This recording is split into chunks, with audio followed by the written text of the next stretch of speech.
khusus saya yang mengasah tentang pemantauan perbedaan perkembangan ini maknanya cukup banyak disampaikan dalam waktu 3 minggu.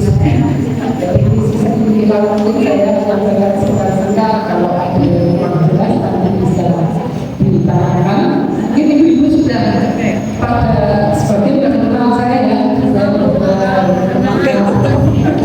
ada yang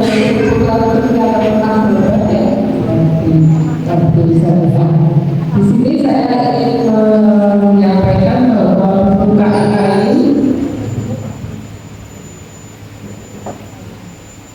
biasanya kita bilang merah jambu ya, ini sebetulnya sangat besar manfaatnya dan ilmu pengetahuan yang ada di dalamnya dan sudah direvisi beberapa kali dan yang terakhir ini cukup lengkap ya. Jadi saya rasa mungkin ibu-ibu perlu mengetahui supaya bisa memanfaatkan lebih maksimal ya.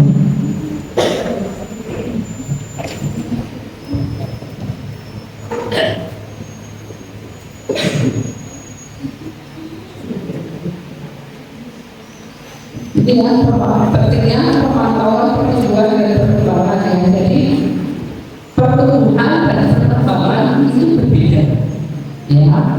Kalau pertumbuhan itu lebih ke fisik ya, bertambah besar, bertambah besar, badannya bertambah panjang, tingginya ya, kemudian pilihan kepalanya bertambah ya. Jadi lebih ke fisik. Sedangkan perkembangan itu lebih ke makanan selnya ya. Jadi dia bertambah pintar, terus yang aktivitasnya bisa semakin banyak ya. Jadi dari merangkak, berdiri, berjalan, berlari, melompat ya, itu kemampuan perkembangan ya. Kemudian gerak halus, bicara, bahasa, serta sosial dan kemandirian. Ini kedua baik pertumbuhan maupun perkembangan semua bisa dinilai dengan buku KIK ya.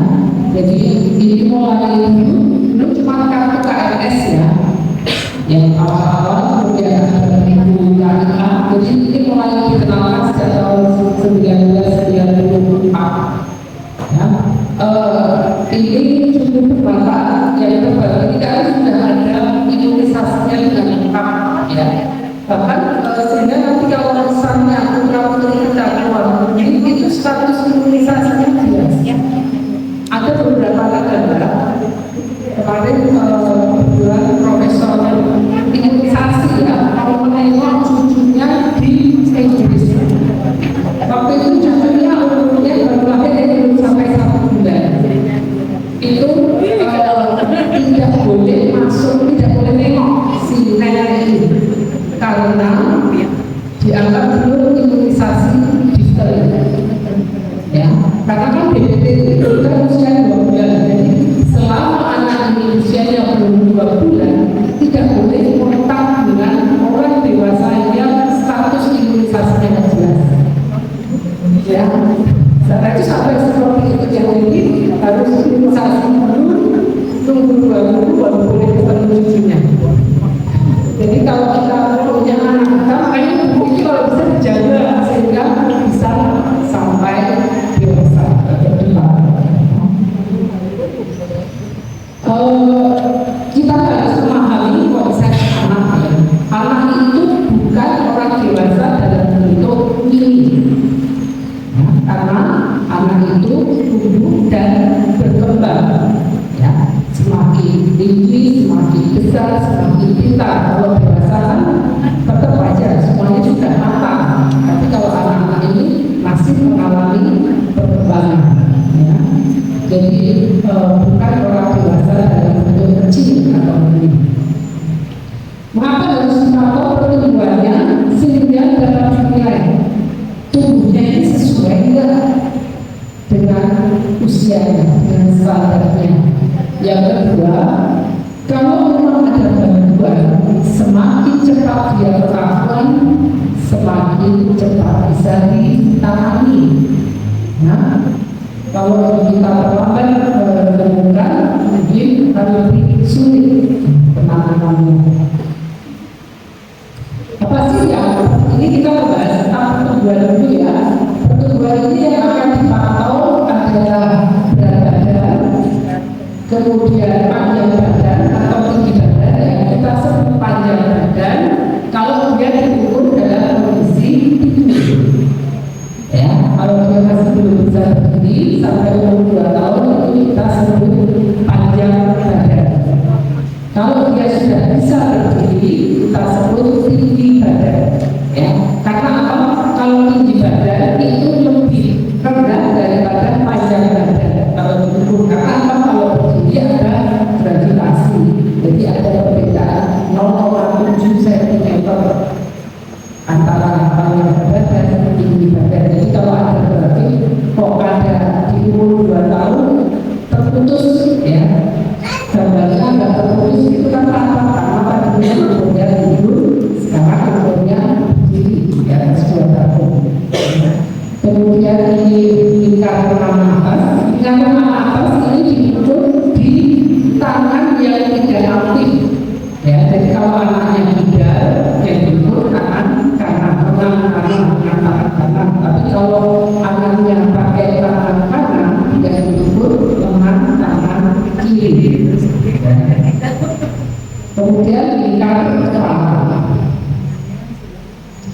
Di mana pengukuran ini bisa dikerjakan? Ya, bisa di posyandu, di paut, di klinik, di rumah sakit, atau mungkin kunjungan rumah dan kondisi khusus yang harus dipilih. Tadi Ibu Kepala Dinas sudah menyampaikan bahwa di Kota Banjarbaru ini paut-paut sudah dibagikan alat untuk mengukur tinggi badan, berat badan, panjang badan yang standar. Ya, jadi di sini harus terstandarisasi, jangan yang timbangan di rumah. Kenapa? Karena timbangan di rumah itu tidak pernah ditalas, ya, masih pas nggak ukurannya. Jadi kalau tadi Ibu Wajib menyampaikan pengukurannya tetap di tempat yang berstandar, memasukkan datanya pakai Google Form. Itu karena mengatasi bahwa orang tua tidak ada waktu, tidak ada kesempatan untuk membawa ke posyandu. Yang ini tadi yang dulu pada badan yang ini tinggi badan ini umurnya harus pas nempel, mulai dari tumit nempel di dinding, paha, punggung, kepala. Ya, jadi jangan anaknya punggung ke sana, orang kesulitan. Memang kesulitannya di situ untuk anak-anak tidak bisa seperti orang dewasa sebelum dia berdiri tegak. Ada saya yang kerjakan. Jadi ini memang perlu kerjasama. Bahkan mungkin yang mau ikut sampai harus banyak ada yang kami ada yang kasih permen, ya, ada yang mau disuruh dengan tenang. Kemudian untuk lingkaran kepala ini ukurnya di atas alis, ya, yang bagian belakang ini di belakang kepala yang paling jebol, paling besar, paling ada biasanya ada benjolan itu tepatnya. Jangan ukurnya dari sini ke sini, nanti bila kepalanya lebih kecil, ada standar tempat pengukurannya. Kemudian lingkaran atas tidak di pertengahan di tangan yang tidak aktif. Siapa saja yang mengerjakan kader? Yang pertama ya, karena kader ini sudah dilatih biasanya. Kalau di rumah boleh nggak kerjakan? Boleh. Nanti ibu coba masukkan. Kalau ada yang kok tidak normal ya bisa dikonfirmasi ulang, ya, untuk lebih memastikan. Kemudian dokter dan perawat tenaga gizi, orang tua jika mempunyai alat dan keterampilan. Jadi orang tua bisa asal ada alat dan keterampilannya. Kalau ada yang meragukan bisa dikoordinasikan di tenaga yang lebih berbeda. Kapan pemantauannya dilakukan? Cukup 1 bulan 1 kali. Jadi untuk melihat perkembangan, kecuali dalam kondisi khusus ya, untuk melihat pertumbuhan, kalau misalnya pasien ini gagal tumbuh, biasanya akan saya pantau seminggu berikutnya, kenaikan berat minimalnya tercapai enggak, karena sekarang sudah ada penyimpangan. Jadi kalau untuk anak normal cukup 1 bulan 1 kali. Ini bagaimana cara melakukan pemantauan? Jadi selalu dimasukkan ke grafik tubuh pertumbuhannya. Jadi ini ada di halaman 45 di buku kaliannya ya. Jadi di grafik itu harus dimasukkan. Kalau jangan bukan gimana dibangunnya naik 2 on, naik 1 on, jadi sudah gayanya. Ya, dan naik, pokoknya naik, padahal ternyata naiknya itu sesuai apa enggak. Kalau dia usianya di atas 7 bulan naik 2 on itu cukup, tapi kalau usia 0 bulan naik ke 1 bulan, itu kenaikan dalam 1 bulan minimal 800. Jadi semakin mudah, semakin cepat dia pertumbuhannya. Jadi ibu-ibu bisa melihat di bawah ini ada tulisan KBM-nya.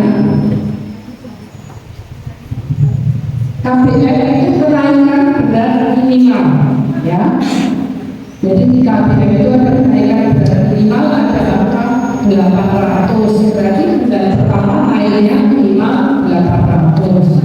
Bulan kedua 900 gram, bulan ketiga 800 gram, 600 gram, nanti 300 gram, di atas 10 bulan baru 200 gram per bulan.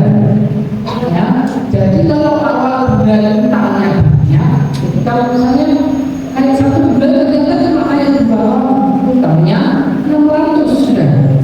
Nanti bulan kedua naik 200 gram lagi, tambah lagi 1,8 detik, nanti semakin jauh. Kemudian ini ya dimasukkan namanya, bapaknya, kemudian ini diisi tanggal lahirnya dulu, di 0 bulan ini ya, diisi bulan lahir, kemudian nanti bulan-bulan berikutnya mengikuti bulan-bulan sesudah dia lahir.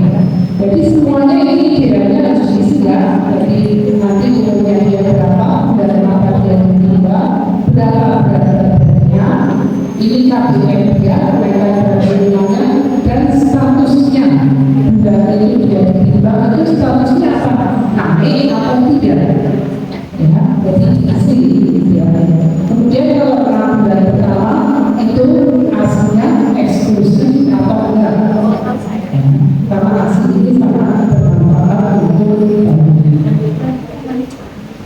ya. Ini diisi ya, misalnya ini dia lahirnya tanggal 5 Agustus 2019, karena di bulan-bulan sebelumnya tidak September, November, Desember, Januari dan seterusnya. KBM ini lumayan berdasarkan minimal ya. Kemudian menggunakan tinggi berat badan dan keluar dari pertumbuhan. Jadi anak ini harus ditimbang tiap bulan, sehingga kita bisa menyambung garisnya. Kalau tiap bulan ini ditimbang, dia bisa disambung. Tapi kalau ada 1 bulan misalnya dia tidak ditimbang, tidak boleh disambung dari sini ke langsung ke sini, karena kita nggak tahu kejadian apa waktu dia berkembang.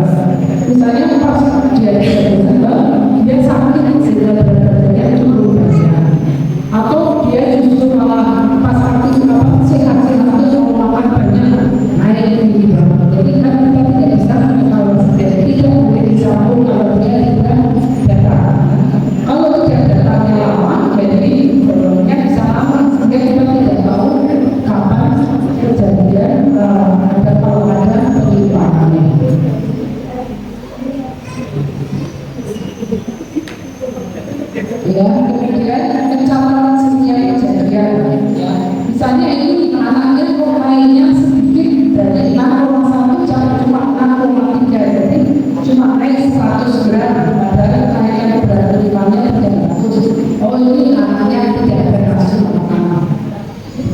besar ya harganya.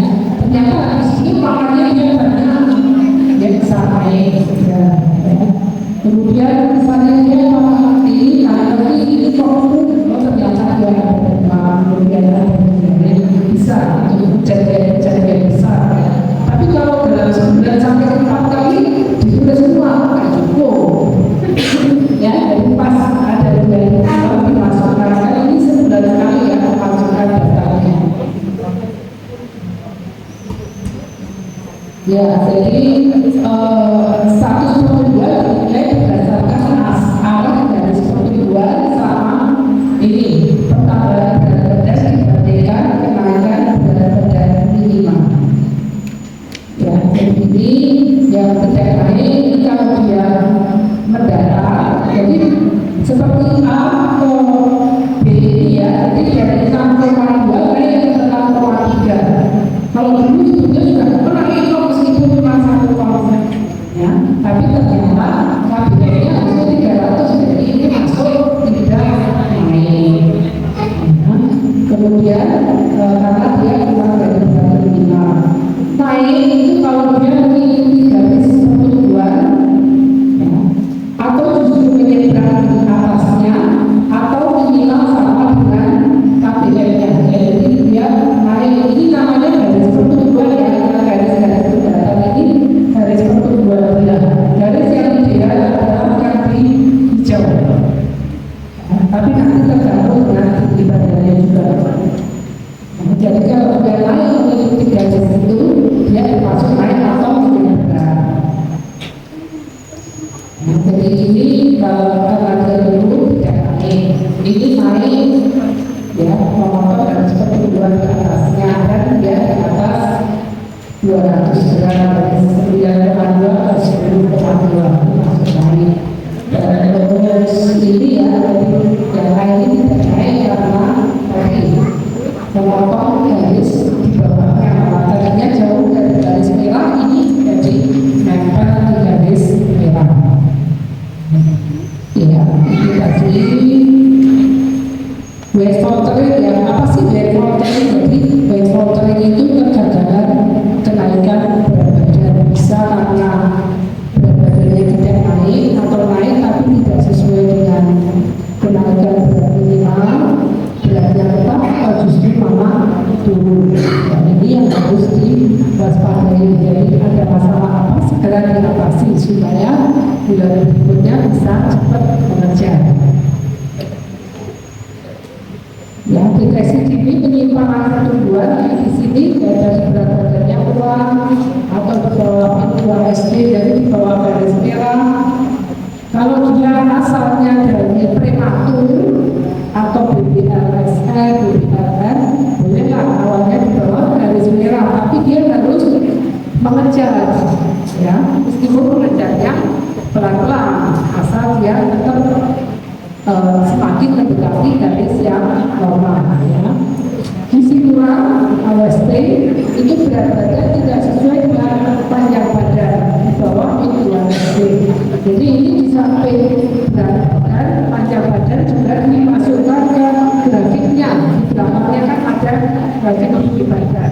Cuma memang tinggi badan tingkat kepala ini kadang ada turun naik, bukannya jadi dia malah pendek, tapi ukurnya yang pas ya. Itu tadi ya, anak itu ukur ya kadang-kadang sambil main, sambil nunduk. Jadi ukur kalau panjang badan badannya diperbankan itu minimal 2 orang, satu pegang kepalanya, satu pegang kakinya ya. Karena kalau ditinggal kakinya semua konsentrasi atas, ternyata dia menjejak bawahnya naik ke atas, jadi kenaikannya banyak. Jadi harus dipegang di atas dan di bawah. Gizi buruk berat badan tidak sesuai dengan panjang badan di bawah P3SD. Kalau di bawah yang paling bawah itu gizi buruk. Pendek itu kalau tinggi badannya tidak sesuai dengan usianya. Ya, di samping gizi kurang, gizi lebih ini juga sekarang diwaspadai. Ya, karena apa, berat badannya di atas sampai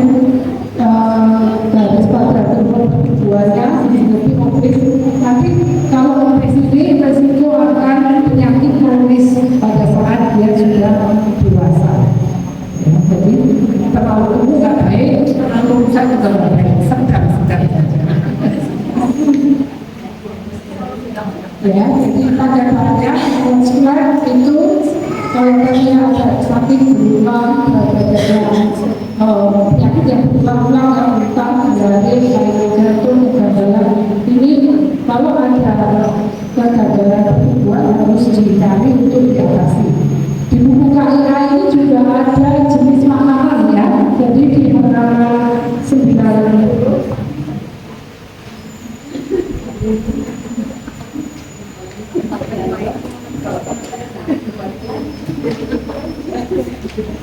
ya, di halaman 90 ini ada jenis-jenis makanannya dan ukurannya ya. Jadi sebetulnya tidak baca kalau ada yang kok ya, padahal anak saya itu makannya banyak makannya banyak kok, berarti kayaknya kurang ya. Banyaknya seberapa bu? 5 sendok. Saya biasanya nah, ini kan 1 mangkok ukuran 125 gram ya. Jadi apa? Gimana caranya? Tuang kan ini hitam ya, ada hitamnya. Jadi tuang air di botol susu ya. Kan ada tuh angka 150, tuang di mangkoknya. Kasih garis. Nah, jadi sekali makan untuk usia di atas 9 bulan di atas 6 bulan itu 150 ml per kali makan, 3 kali makan jadi 450. Jadi orang tuanya mangkoknya seperti ini bu, seperti ini. Mana saya makan ya, jadi karena kan juga tahu ternyata takut kekenyangan, padahal anaknya ini namanya rewel ya, mau tidur sebentar dia orang lapar ya, menyuruh sampai terus ke ibunya, itu kenapa karena dia kurang makannya. Kemudian kita ini ya, jadi ada jamnya, pertama jamnya, makan pagi jam berapa, makan siang jam berapa, makan malam jam berapa, sebenarnya itu perhatian jamnya. Kemudian jumlahnya tadi ya, jumlahnya itu harus sesuai dengan porsinya. Kemudian jenisnya, jenis makanan. Oh, jumlah tadi juga ingat ya, jadi kita perlu karbohidrat yang bisa ya, protein, vitamin dan mineral. Nah, proteinnya itu sepertiga dari sepertiga karbohidrat, sepertiga protein, sepertiga buah dan sayur ya. Jadi jangan masih sup ayamnya cuma 2 suir. Siang anaknya, jadi artinya untuk tumbuh mangkal, untuk tumbuh otak itu perlu protein hewani. Protein hewani lebih mudah diserap oleh anak. Protein berarti seperti tempe, sehingga itu boleh nggak? Boleh, tapi itu rantainya tidak lengkap, sehingga kombinasinya harus lebih banyak. Kalau yang dari binatang, telur, ikan, ayam, daging, hati, ikan laut, kemudian udang, itu semua protein yang diperlukan anak untuk tumbuh kembang ya. Jadi jumlahnya dan jenisnya harus diperhatikan. Jadi ada anak yang kemarin dengan yang baru kasus, anaknya itu maunya makan nasi, lauknya empal jagung. Nah, ini kan karbo lauk karbo ya. Empal jagung, tepung, karbo, jagung, karbo. Anaknya tapi nggak mau apa-apa, ya pinter-pinter hidupnya. Masukin empal jagungnya itu kasih telur, ya, kasih ikan, jangan langsung banyak. Kalau langsung banyak, anak ini merasa pada ini kemungkinan kesalahannya dari waktu bayi ya, waktu MPASI jarang diperkenalkan makanan berprotein sehingga anak menolak. Ya, jadi mulai dari sedikit dulu, misalnya ikannya dikasih ya, sementara ini secumil dulu tapi setiap hari tambah sehingga lidah anak bisa menyesuaikan, dia tidak membuang. Kalau dia itu ada ikannya mesti langsung dibuang, hanya itu sampai sehancur-hancurnya ya. harus masak ibu-ibunya malah bersama anaknya. Ya, jadi harus lebih pintar apa yang bisa dikerjakan supaya bisa masuk ya. Nah sekarang yang berikutnya adalah perkembangan ya. Perkembangan ini otak bayi itu pada saat lahir beratnya seperempat otak dewasa, tetapi jumlah selnya itu sudah 2/3, jadi selnya sudah banyak sekali. Kemudian dia umur 1,5 tahun itu naik cepat sekali, hampir 3 kali lipat. Ya.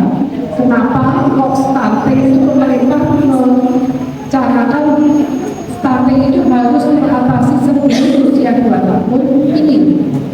Karena kesempatan emas perkembangan otak anak itu adalah 2 tahun pertama.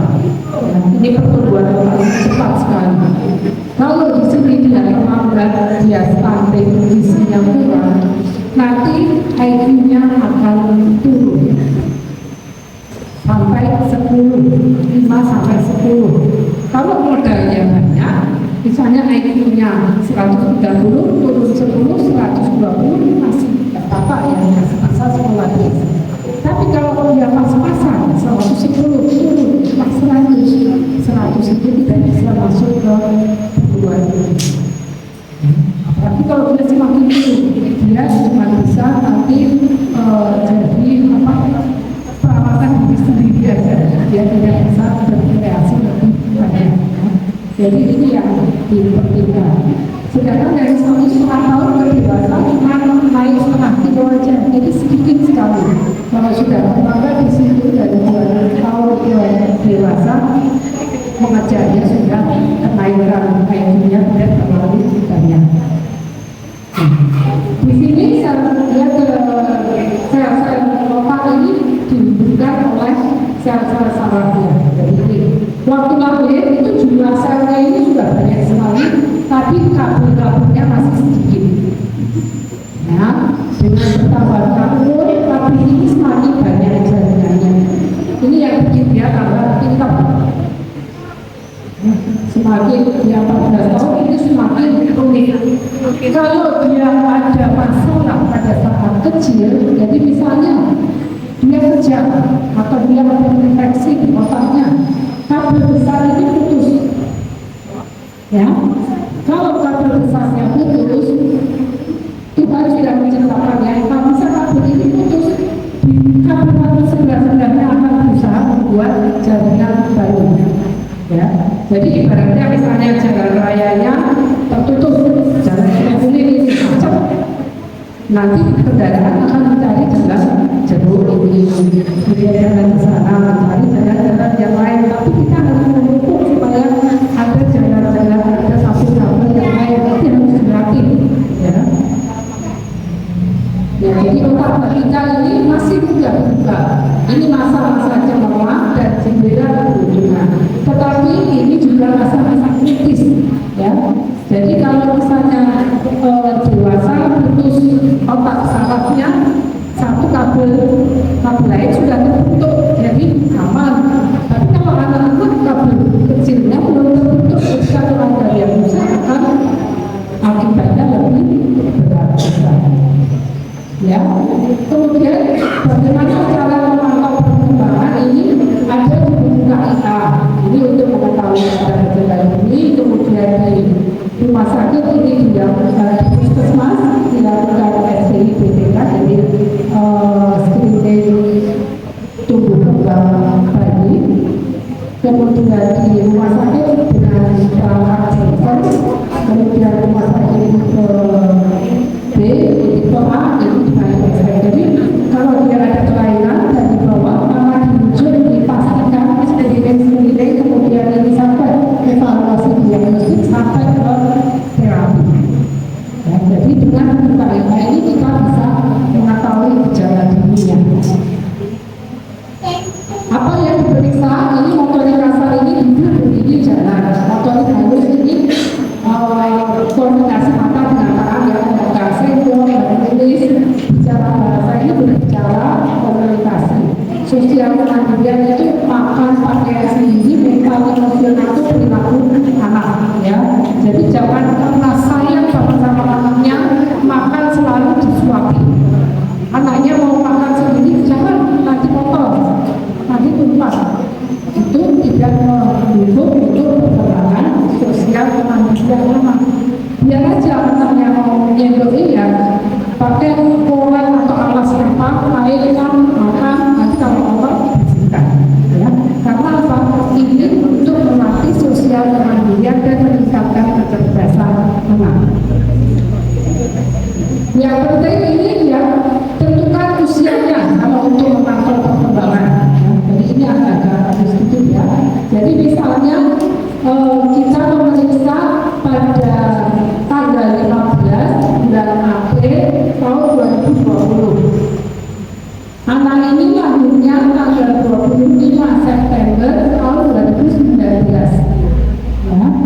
Jadi kita harus mengingat bahwa 1 bulan itu ada 30 hari, 1 tahun ada 12 bulan.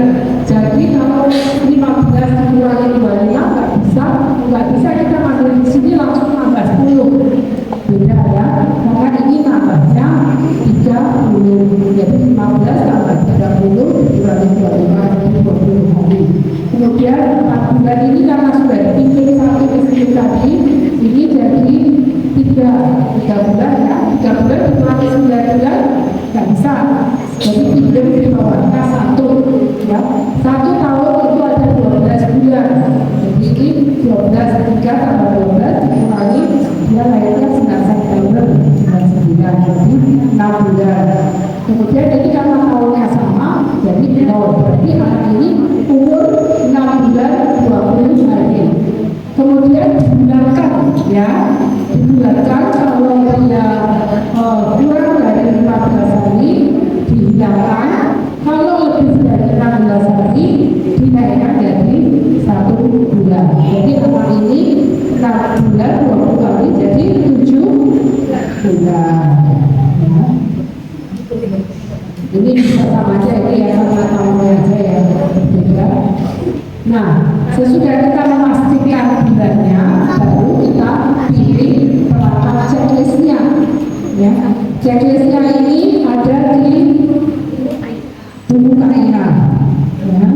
Jadi mulai yang misalnya tadi dia 6 bulan itu bisa dilihat di halaman 94 ya. Ini tadi kan umurnya 7 bulan ya. 7 bulan itu kan di sini ada 3 sampai 6 bulan, kemudian 6 bulan sampai 9 bulan. Kita pilih yang mana?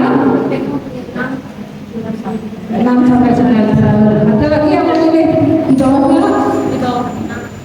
Ya, jadi kalau untuk perkembangan kita pilih yang di bawahnya dulu nih. Jadi yang 3 sampai 6 bulan. Kalau dia bisa mengerjakan semuanya lulus, berarti lama.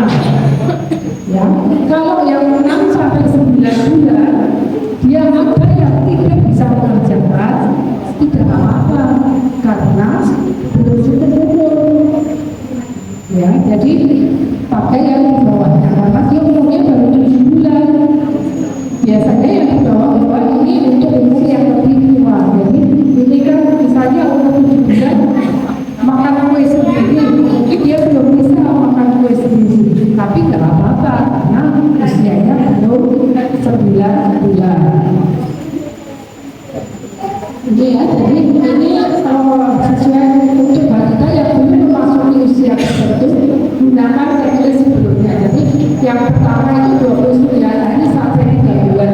Kalau umurnya 4 bulan, maka yang ini. Ya, kalau dia umurnya 2 bulan, karena adanya ini, ya pakai ini. Tapi kalau misalnya dia tidak bisa mengalami itu yang benar itu pasti nggak apa-apa. Ya, kemudian ada ini, misalnya anak usia 15 bulan, dia akan diperiksa kalau pakai ini 12 sampai 18 bulan. Di sini mungkin dia ada yang masih belum bisa. Kalau ke sini, misalnya usianya udah 15 bulan, pakai checklist yang ini, ada yang tidak bisa, itu harus dirujuk. Ya, kalau yang sudah berlatih dia tidak bisa, harus dirujuk ke posyandu. Nanti kader yang akan mulai. Benar nggak dia nggak bisa? Kalau memang dia nggak bisa, tinggal selanjutnya akan dikirim ke rumah sakit. Di rumah sakit akan diberikan dengan tes cancer. Jadi kalau anaknya misalnya diajak ngomong nggak mau, diem aja. Jadi sebetulnya ini sejak umur 6 bulan sudah bisa dikenali. Misalnya anaknya untuk ini, ya, nggak bisa ngomong biasanya ada gangguan psikologi. Jadi kalau sudah dikenali dari awal, bisa nanti dikasih alat bantu dengar. Ya, karena alat bantu dengar itu idealnya dipasang sebelum anak usia 1 tahun. Kalau sudah usia di atas 1 tahun, alatnya itu mahal. Dia bisik, dia tidak pernah mendengar apapun, jadi mendengar semua suara dia akan belum bisa alat Jadi kalau masih bayi kan alat itu yang ditanam ya, kalau yang ditanam itu nanti ukurannya akan dimulai dari yang suara bisik-bisik dulu, naik-naik, jadi untuk melatih pendengaran bayinya. Ya, jadi ini latihan ya. Kalau anaknya usia 4 bulan mau pakai jam usia berapa tadi? Ya, 2 bulan sampai 3 bulan. Kemudian, nah ini kalau 11 bulan pakai yang 9 bulan, jawabannya udah langsung keluar semua. Saya kira satu-satu. Ya, jadi tanda bahaya atau red flag. Jadi ketika kemampuan mencapai tahapan perkembangan yang sesuai usia. Jadi tadi kalau ada yang 3 ada pendidikan ini tanda bahaya, harus berhasil dirujuk. Atau kemunduran perkembangan. Misalnya sebelumnya kehilangan kemampuan bicara pada anak yang sebelumnya sudah dapat bicara. Jadi tadinya anaknya sudah bisa panggil mama, papa, ketika ya, tiba-tiba dia tidak bisa ngomong lagi. Kenapa? Kemarin ada pasien saya seperti itu. Ternyata neneknya kurang. Yang sering aja neneknya si ayah ibu ini sibuk, jadi tidak sempat ngajak ngobrol namanya pengasuhnya dia, ya. Jadi menurun kemampuan bahasa. Ada juga yang anaknya usia berapa 2 tahun nggak bisa ngomong, saya tanya di rumah ini pakai bahasa apa?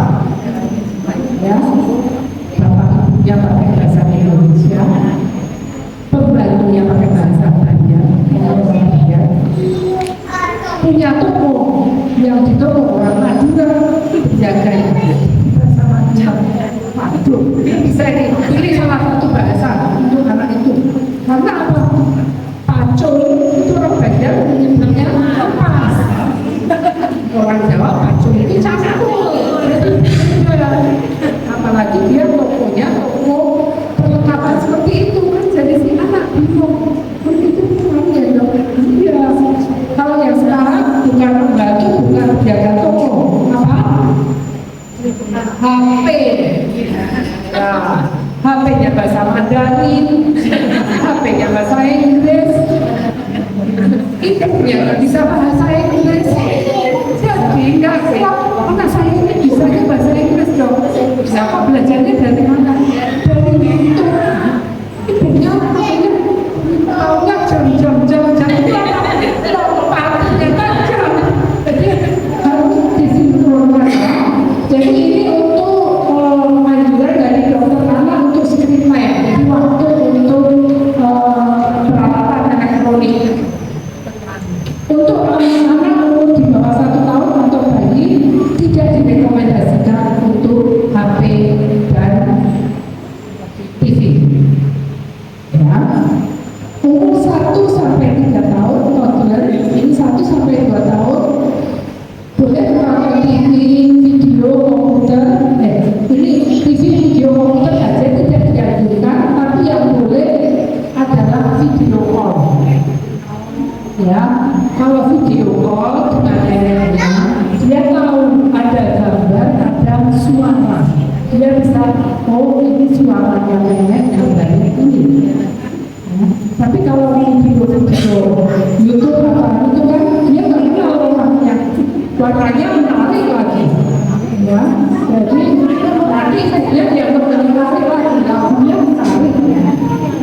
Kalau dia sampai 3 tahun, screen time dikasih dari 1 jam, semakin sedikit semakin baik. Kalau ada saya, kalau saya melihat TV, didampingi supaya bisa menceritakan, mengajak bicara.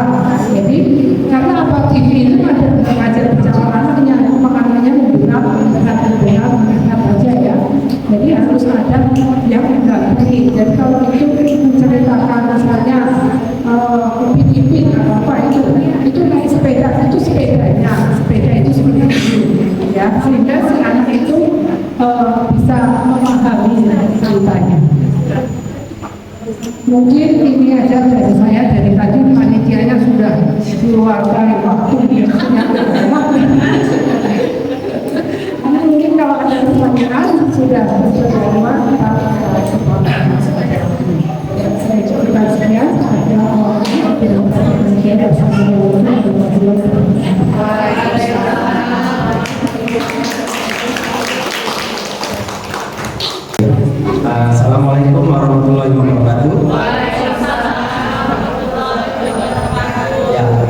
Jadi alhamdulillah kita sudah banyak dapat ilmu tentang tumbuh dan kembang dari dokter Dia. Sekarang saya akan melanjutkan bagaimana pengasuhan anak di era digital ya. Ini karena ini jadi trending topik soal pola asuh. Gimana sih ibu-ibu sekarang, bapak-bapak sekarang itu kalau punya anak di era dimana semua serba pencet sana pencet sini ya. Seakan-akan dunia dalam satu genggaman ya.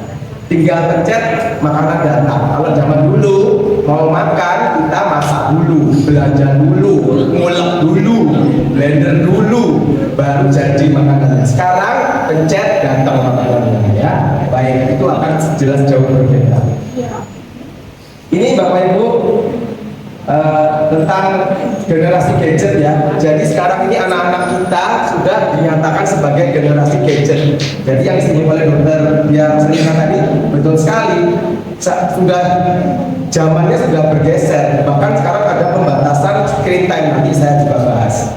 Kemudian sekarang ada fenomena anak-anak sering jerit-jerit marah saat tidak boleh main HP. Nah, itu ya udah jadi suka tantrum sejak usia 2 tahun, kecanduan main HP. Terus ternyata artis pun mengalami masalah ya. Jadi Nikita Gina yang dokter ini bersama suaminya ternyata menerapi anaknya karena anaknya dianggap sebagai anak yang terlalu dimanja. Kemudian juga nih, ratusan anak di Banyuwangi alami mata minus akibat kecanduan gadget. Jadi ternyata tumbuhnya juga bisa dipengaruhi oleh gadget. Bukan hanya kembangnya, tapi tumbuhnya juga dipengaruhi oleh gadget. Di mana mata yang harusnya tumbuh normal menjadi tidak normal ya, karena lensanya yang berkelainan.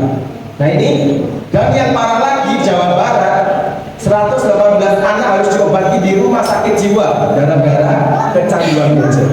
Bisa mengeliru juga ada, tapi tidak dipublikasikan ya. Kalau di Permata Usada sudah ada beberapa ya. Baik, lalu bagaimana orang tua yang baik? Ini idealnya sebagai orang tua ya Bapak Ibu ya. Ini teori aja ya, belum tentu kita bisa, bahkan saya pun ya bisa memberikan rasa aman dan nyaman. Marah-marah tidak mungkin ya. Kemudian tegas dan bijaksana dalam mengambil keputusan. Kadang-kadang tegasnya jadi keras ya, bukan tegas. Kemudian dapat memberikan jalinan kasih sayang dan teladan yang baik. Anaknya disuruh nggak main HP, tapi ibunya main Shopee, itu juga teladanannya tidak baik ya. Kemudian dapat mengkondisikan diri terhadap anak, bersikap luas, kadang-kadang orang tuanya agak takut sedikit. Kemudian menanamkan nilai moral, akhlak dan spiritual. Kadang-kadang orang tuanya saking sibuknya lupa menanamkan ini nggak boleh ya. Kemudian memenuhi kebutuhan dan kesejahteraan anak. Mungkin kebutuhannya dipenuhi tapi kesejahteraannya belum tentu. Nah itu beda ya. Kemudian pertanyaannya untuk orang tua, sudah sehat dan dewasa jiwa nggak orang tuanya? Nah kemudian kenal nggak sama keterbatasan diri orang tuanya ya. Terus tuntutan terhadap anaknya apa aja? Banyak ya, anak harus habis Quran misalnya kayak gitu ya. Ada itu ibu-ibu yang seperti itu datang ke saya bilang gini, ibu anaknya itu nggak berminat di situ. Kalau ibu paksa jadi ustadz habis Al-Quran, dia yang nggak akan mau sekolah. Terus kalau ibu pengen semua jadi habis Quran, yang jadi dokter kayak siapa? Saya bilang gitu. Terus akhirnya dia oh iya gitu. Nah kalau semua habis Quran yang jadi dokter, saya itu siapa ya? Syukur-syukur dokter habis Quran. Kalau enggak ya sudah. Ya. Sikap terhadap anaknya bagaimana? Ya komunikasi pada anak bagaimana? Jangan-jangan ibu autis, bapak autis, anak jadi autis. Autisnya bagaimana? Suka main HP sendiri-sendiri. Iya, ya. Kemudian paham tentang tumbuh kembang masa transisi anak apa enggak? Tadi dokter dia sudah bilang anak bukan miniatur orang dewasa. Jadi anak itu harus tumbuh dan kembang dan ada masa transisinya. Maka paham nggak dengan itu? Tadi sudah dikasih paham sama dokter dia. Sekarang kita lanjutkan bagaimana transisi anak selanjutnya. Kemudian tahu tentang kondisi anak, potensi, keunikan, harapan. Ini kadang-kadang kalau anak-anak datang ke praktek saya di Permata Usada sudah pernah tes IQ belum Bapak Ibu? Belum. Nah ini, padahal anak umur sekian harusnya sudah di tes IQ, jadi sudah tahu oh ini kelebihannya, ini kekurangannya ya. Tadi kan dokter dia bilang modal dasarnya berapa? Kalau modal dasarnya 130 dikurangi 10 masih nggak apa-apa. Nah kalau modal dasarnya 90, IQ-nya turun 10, sudah 80 akan bermasalah ya.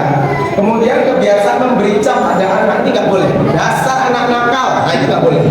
Siapa tahu kita sering mengucapkan atau pernah ya. Dasar anak nakal, dasar anak nggak tahu diuntung. Wah ini sinetron banget ya. Baik, lalu apa saja yang menjadi faktor perkembangan anak? Yang pertama kesehatan dan kesejahteraannya.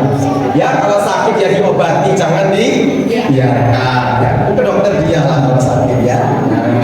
Kemudian kalau keluarga dan pengasuhan anak ya jangan semuanya baik, PAUD. Mentang-mentang punya PAUD kemudian tutup, titipkan aja ke PAUD. Saya nggak usah ngajari. Itu nggak benar ya. Kemudian pendidikannya harus benar-benar yang sesuai dengan minat, bakat dan kemampuan anak serta tuntutan zaman ya. Lalu pengasuhan itu apa? Pengasuhan itu adalah perilaku orang tua atau pengasuh yang terhadap penerima asuhan dari kondisi belum matang sampai matang dan dewasa. Ini tadi dokter dia sudah menggambarkan juga ya bahwa pada saat baru lahir itu selnya banyak tapi cabangnya belum banyak. Ketika nanti umur segini kita baru rumit Bapak Ibu. Ini umur 3 tahun aja sudah segini, 8, 16 sampai kita umur 24 ya. Mikir utang, mikir apa semuanya tambah banyak sekali ya. Semakin banyak dipikirnya itu nanti jadi semakin banyak percabangannya ya. Orang yang belum nikah sama yang udah nikah beda pikirannya. Iya toh, otaknya juga beda. Lebih pintar yang sudah menikah. Jadi ada masa kritis untuk berkembang alias jendela kesempatan. Ini yang perlu distimulasi melalui hubungan antar manusia secara positif. Jangan hubungan antar manusia dengan HP. Belum lagi yang ditonton HP bahasa Rusia. Atau itu apa Marsha and the Bear atau itu yang domba itu ya Sound the Seed yang cuma be itu. Nah, jadi anak itu kan be gitu aja nggak bisa ya. Lalu apa yang perlu ditekankan dalam pengasuhan? Kelekatan, buat perasaan aman dan nyaman secara berulang dan ini menjadi dasar rasa aman pada perkembangannya. Kelekatan ini tidak harus dengan ibunya, tidak harus dengan ibunya. Pengasuh siapapun bisa memberikan efek kelekatan. Kalau tidak terjadi kelekatan dengan pengasuhnya, nanti kalau besar dia mudah cemas, mudah takut, tidak percaya diri, ya. Kemudian dikit-dikit takut, dikit-dikit cemas, dikit-dikit nanti jangan-jangan, nah seperti itu. Bahkan ada yang mohon maaf sudah gangguan jiwa berat, akhirnya saya ini kayaknya diikuti orang dan ngomong. Iya, kayaknya ada yang mengawasi saya ini. CCTV-nya di mana? Nah, kalau sudah seperti itu, tanda bahwa di sini ada tidak rasa tidak aman. Ya, baik. Lalu bagaimana untuk mewujudkan kelekatan pada pengasuhan? Yang pertama, rumusnya A, B, C. A adalah attunement. Ada kontak mata, ekspresi wajah, ada suara, gerak tubuh, waktu dan intensitas respon. Kalau anak kita bilang, Papa, lihat gambarnya adik. Terus kita bilang, oh iya, bagus. Tapi sambil begini ya, bagus. Kira-kira apa yang terjadi? Tidak ada attunement. Tapi kalau Papa lihat gambar adik, oh iya, bentar ya, Papa taruh HP, mana? Ada ketertarikan, kemudian papanya benar, walaupun papanya itu sih gitu ya, tapi kan dia pura-pura gitu ya, dia ada usaha untuk membuat kontak mata, ekspresi wajah, ada suara, bahkan sampai ada respon, intensitas respon yang cukup. Nah itu baru dia melakukan attunement. Kemudian balancing, dia harus seimbang ya. Jadi attune dan kontingen itu harus balance juga. Artinya harus ada hubungan timbal balik antara orang tua dan anak. Anak yang mengeluarkan hasil karyanya, papa ini gambar, terus gambarnya bagus. Ini siapa ini yang mulai gambar? Siapa? Bertanya, ada dialog. Di situ ada balan. Jangan cuma bagus, teruskan. Nggak boleh ya. Tapi ditanya, ada komunikasi dialog. Loh, kok yang ngajarin siapa yang gambar gajah ini? Siapa yang ngajarin? Itu tadi bu guru, bu gurunya ngajarin ya. Jadi ada proses balancing ya. Anak juga bisa ngomong, ayah juga ngomong. Kemudian coherence, ada integrasi perasaan dan hubungan orang tua yang sama-sama mereka rasakan. Jadi ada koneksi, nyambung. Ya, jadi antara anak dan ayah itu atau ibu dan anak itu menjadi selain berkomunikasi nyambung. Ada komunikasi yang tidak nyambung. Contohnya kalau saya berkomunikasi dengan ibu sekarang, tapi pikiran ibu di sana, ya, di suaminya yang di Papua begitu, dan itu tidak nyambung ya.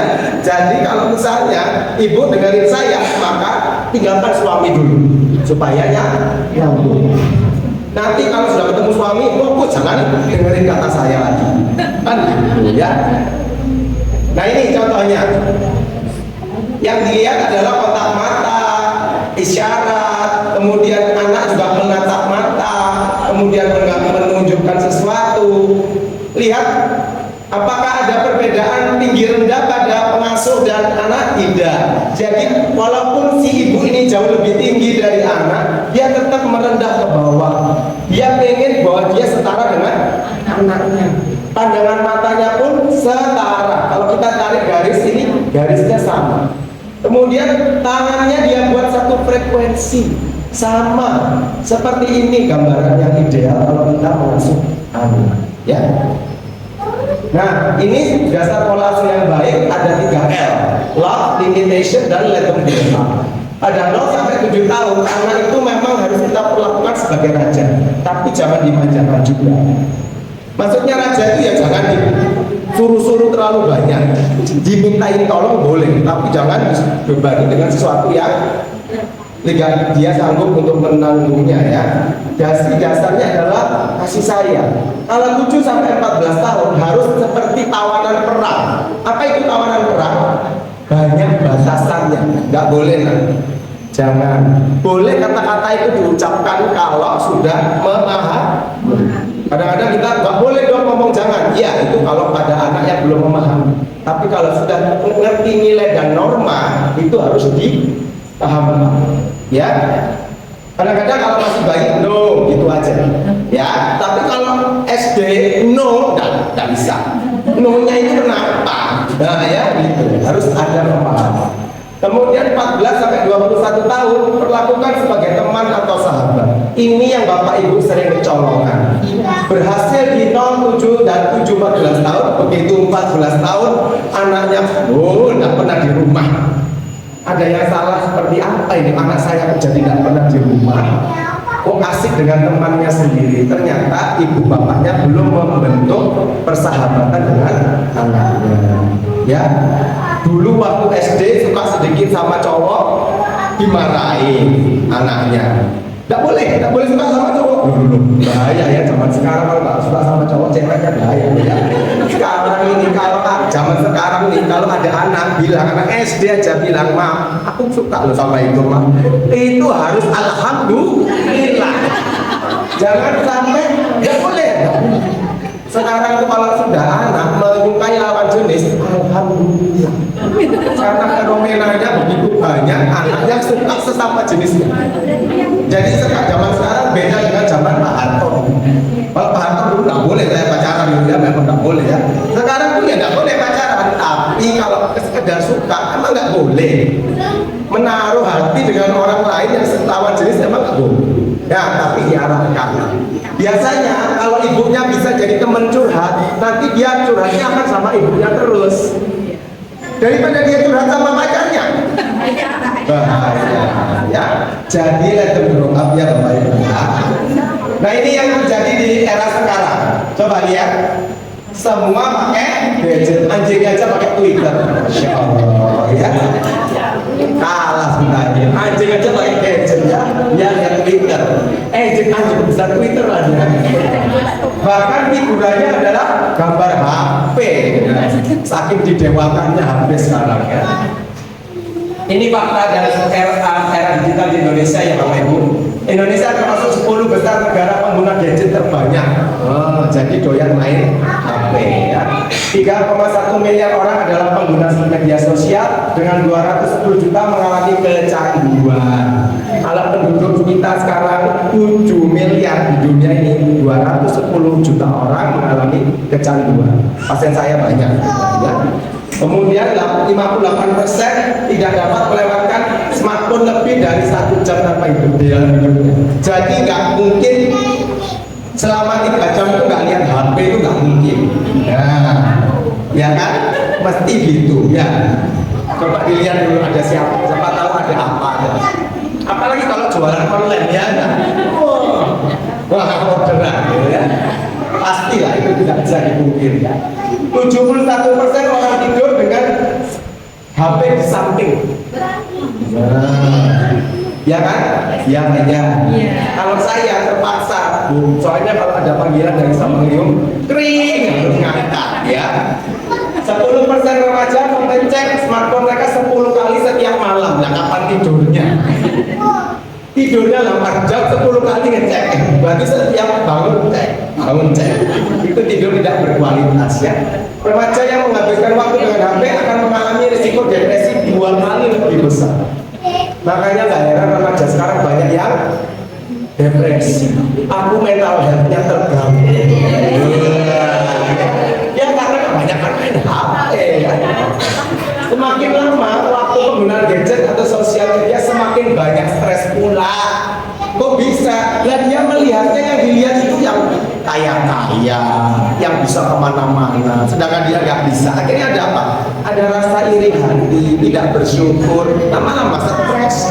Kalau zaman dulu nggak ada HP, orang mau ke Australia, kita tetap di dapur, emang gue pikir. Sekarang, oh dia enak ya ke Australia, aku di dapur terus, pasti ada rasa seperti itu. Akhirnya stres juga, ya. Pola asuhnya bagaimana ya Bapak Ibu? Mari kita sama-sama mengetahui dan memahami dampak positif dari gadget, dampak negatif dari gadget. Jadi tolong pahami, gadget itu tidak boleh diharapkan, tidak boleh juga terlalu dibebaskan. Anak sekarang harus tahu gadget karena hidupnya nanti bersama. Dimana kalau nanti dia jadi gaptek selamanya? Kan sayang anaknya, kasihan juga ya. Mendampingi anak-anak sebagai generasi digital. Tadi yang dikatakan oleh dia, kalau dia menonton sesuatu yang sifatnya gadget, harus didampingi orang tua, diajak ngomong. Yang sering terjadi di Indonesia ini, gadget diserahkan ke anak, orang tuanya gadget juga sendiri. Akhirnya anaknya lambat bicara. Ya sering memberi pemahaman kepada anak tentang etika dunia maya. Jadi kalau sudah ngerti, anak di atas 6 tahun diberikan pengertian kalau membalas WA itu tidak boleh begini, tidak boleh begini. Kalau sama orang lebih tua begini, itu sudah harus ditekankan ya. Dampak positifnya apa sih gadget itu? Pasti bisa menambah pengetahuan, memperluas jaringan ya. Nah ini memperluas jaringan ini bagus, apalagi kalau buat jualan, tambah banyak customernya. Tapi bisa juga tambah selingkuh loh kadang-kadang. Iya, ketemu teman lama, reuni SD, SMP, SMA, nah CLBK selingkuh mulai. Ya banyak ini, itu termasuk dampak negatif ya. Kemudian mempermudah komunikasi. Zaman dulu kalau mau janjian harus telepon rumah, zaman saya dulu ya, telepon rumah. Tapi untuk cuma sekarang gampang, tinggal WA, klik, jadi komunikasi terjadi. Kemudian melatih kreativitas. Kadang-kadang tugas-tugas sekolah memang dikerjakan dengan menggunakan handphone ya atau laptop, dan menjadi alat rekreasi untuk anak. Anak itu jangan disuruh belajar terus ya, harus bisa ada hiburan juga, tapi jangan hiburan terus. Iya, gitu. Nanti malah nggak belajar. Dampak negatifnya, nah ini tadi yang 10 kali ngecek malam hari, akhirnya kualitas tidurnya terganggu. Akses tanpa seleksi, bisa di scroll gitu loh Bapak Ibu. Lebih baik kita setelkan sesuatu yang sifatnya sudah terbatas. Contoh ada YouTube Kids, itu nggak mungkin dia nyekrol terus ketemu gambar seksi bohai gitu, nggak mungkin. Ya, karena sudah ada YouTube Kids ya. Kemudian sulit berkonsentrasi dan kurang sosialisasi sampai speech delay. Pasien speech delay sekarang meningkat tajam. Nah ya itu tadi banyak yang pakai HP terus ya. Jadi ngomongnya sama HP. Mengganggu fungsi perkembangan otak anak dalam hal kontrol diri atau kontrol emosi. Jadi kalau ada anak penyarikan gara-gara HP itu benar. Kenapa Bapak Ibu? Nah, ternyata setelah diteliti, kalau kita sering main HP, ada namanya hormon di dalam otak, cairan kimia dalam otak yang namanya dopamin. Dopamin itu meningkat. Kalau dopamin meningkat, rasa senang meningkat, tapi ngamuan juga. Tantrum terus. Ya, jadi dopamin ini bisa meningkatkan rasa senang, tapi di satu sisi dia bisa meningkatkan emosi. Nah ini yang dikhawatirkan akan terjadi pada anak ya. Kemudian tidak menjadi diri sendiri. Tuh buktinya anak sekarang tuh idolanya K-pop, terus kalau dandan ala-ala Korea ya. Nah itu, jadi tidak menjadi diri sendiri ya. Kemudian sedentary lifestyle, akhirnya obesitas, kelebihan gizi alias mager. Ya enggak? Semua tinggal pencet. Ya, akhirnya tidak ada gerak. Kalau tidak ada gerak, makan nggak gerak jadinya. Iya. Ya. Kemudian kerusakan mata dan penurunan ketajaman penglihatan. Ini area otak ya Bapak Ibu ya. Mana sih? Ini loh yang bermasalah. Kalau kita main HP terus, anak kita main HP terus, nukleus accumbens ini yang bermasalah. Ya, ini pusat kesenangan. Kalau ini pusat kesenangan ini diaktifasi terus, maka yang terjadi adalah senang. Senang itu ada batasnya enggak? Senang itu sifatnya nagih. Beda dengan bahagia. Kalau bahagia sifatnya cukup, puas. Kalau senang, pengen lagi. Makanya judi online kenapa marah? Karena pusat nukleus accumbensnya dirangsang dengan menang. Kalau menang pengen apa lagi? Menang, coba lagi. Tambah besar, menang lagi, tambah besar dan seperti itu. Hati-hati ya, anak-anak kita jangan diajari main game. Kadang-kadang game itu membuat dia jadi pengen lagi, karena dia sudah menang di tahap yang pertama. Emaknya juga ya, apalagi main game terus apa itu Shopee ya, misalnya diskonnya banyak atau apa free ongkir atau 11 gitu ya, wah langsung keluar keranjangnya semua semua ya. Nah, pengaruh terhadap kesehatan mental apa? Kecanduan jelas ya, kemudian insomnia. Anak-anak sekarang banyaknya insomnia, tidurnya baru jam 12 jam 1. Zaman saya dulu habis dunia dalam berita tidur.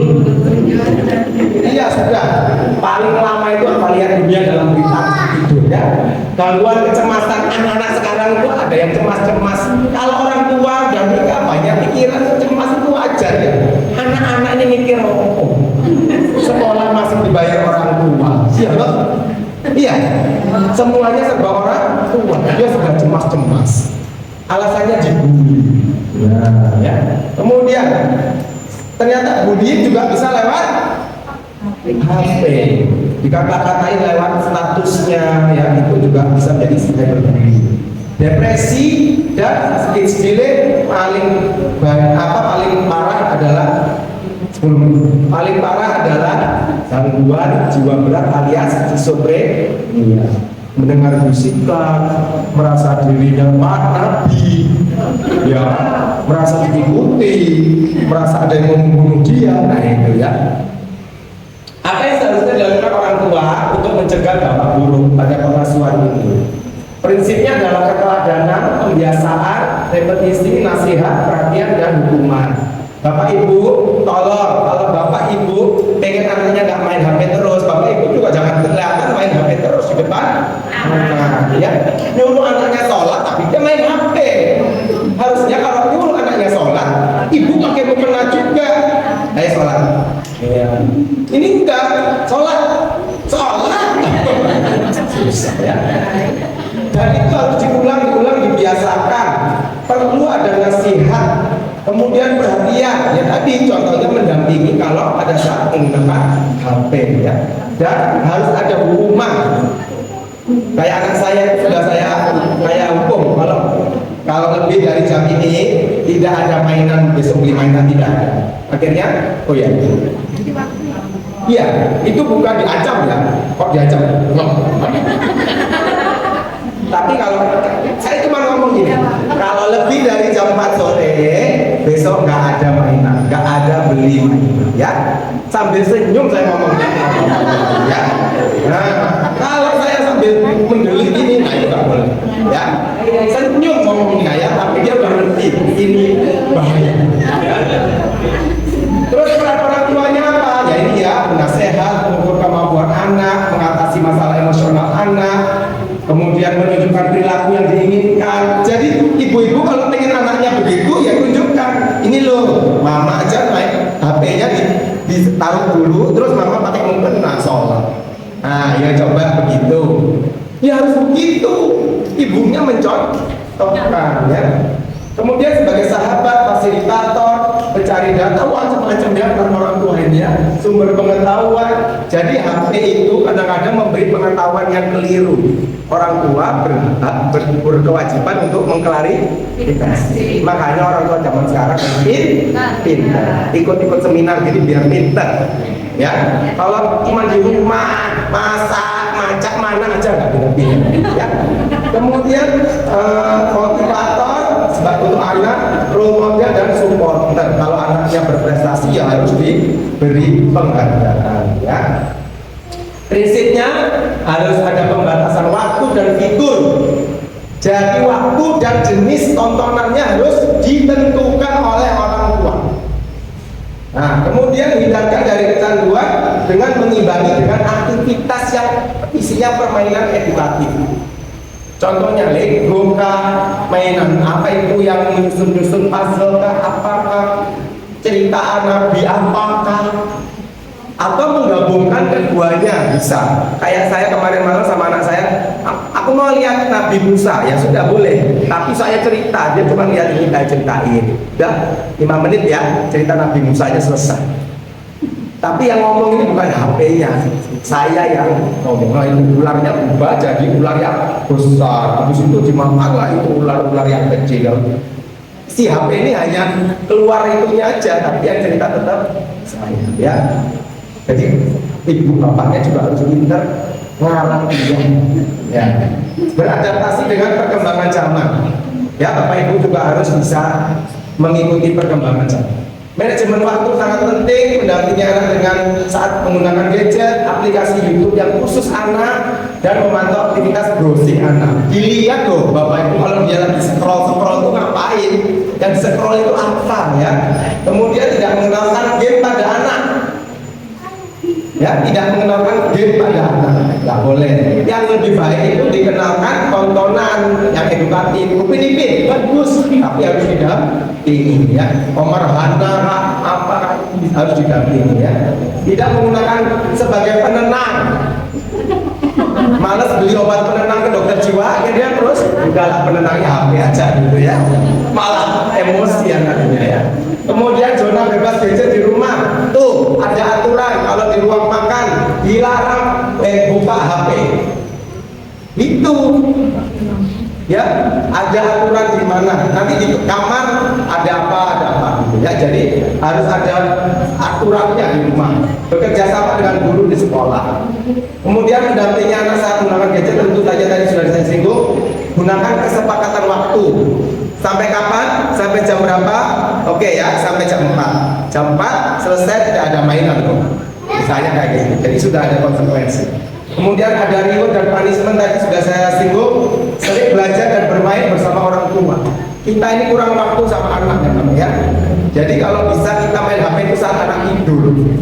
Kalau pada saat anak melek, ayo kita bermain dengan mereka, ngobrol dengan mereka. Mengajak anak untuk berkreasi atau berlibur, jadi pikirannya nggak HP aja. Sering-sering dibawa ke taman, sering-sering dibawa ke tempat bermain ya. Melibatkan anak dalam aktivitas rumah, sering-sering disuruh kerja kalau sudah bisa. Ya, bantuin mama nak, ini nak, tolong nak. Nah, gitu ya. Tapi harus diapresiasi, jangan cuma disuruh tanpa Sudah disuruh disalah-salahkan pula. Kemudian memantau akun serta keteladanan. Nah ini tadi sudah disinggung oleh dokter dia ya. Jadi kalau anak di usia 18 bulan sampai 18 tahun hanya untuk chatting saja, hanya untuk video call ya. Kalau 6 tahun tidak lebih dari 1 jam. Terus kalau lebih dari 6 tahun 2 jam. Loh, kelebihan dosis anak saya dong. Iya. Kalau misalnya dia sudah kelas 1 SD, anggap saja umur 7 tahun, itu cuma 2 jam loh boleh main HP sebetulnya. Ya, ini bahkan teorinya adalah termasuk televisinya loh Bapak Ibu. Nah ya, HP-nya tuh nggak boleh sama televisi tuh dipisahkan, nggak boleh. Televisi adalah gadget. Jadi kalau dia nonton TV setengah jam, HP-nya berapa? 1,5 jam.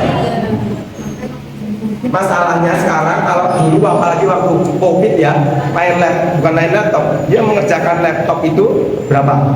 Sampai 3 jam atau 4 jam. Ya itu kan, tapi sekarang sudah tidak. Oke, mudah-mudahan tidak sampai 10 menit. Kesimpulannya, orang tua harus mengikuti pola asuh yang arif, positif, efektif, konstruktif, dan transformatif. Artinya transformatif itu mau berubah ke arah yang lebih baik. Orang tua itu nggak boleh stagnan. Zaman saya dulu kayak gini. Oh tidak boleh begitu. Zaman dulu dan zaman sekarang beda. Kakek dulu ngajari mama kayak nggak bisa, zamannya sudah lain ya. Kalau memang itu suatu prinsip, misalnya tentang agama atau nilai, boleh. Tapi kalau untuk aplikasi tidak boleh, beda ya. Kemudian keteladanan dan pembatasan serta pengaturan waktu berdasarkan komitmen dan komunikasi adalah yang paling penting. Jadi kata-katanya ini ada komitmen dan komunikasi. Jangan sepihak Bapak Ibu. Yang sering saya lihat tuh ibu bapaknya sering merebut. Anaknya kelamaan mendapat direbut gitu. Gak boleh, berarti tidak ada komunikasi, tidak ada komitmen. Yang paling penting justru komitmen dan komunikasi dengan anak. Jadi anak tahu, oh sampai jam 4, lebih dari itu nggak boleh. Gitu ya. Baik, itu saja yang bisa saya sampaikan. Terakhir, tidak ada kesehatan tanpa kesehatan jiwa. Ya, secantik apapun Pian, kalau Pian merasa mau dibunuh orang lain terus, ya, pintu itu akan berpikir 1000 kali ya untuk menjadikan dia menantu ya. Ini kalau sudah pahit alhamdulillah ya. Terima kasih. Mohon maaf kalau ada yang kurang berkenan. Assalamualaikum warahmatullahi wabarakatuh.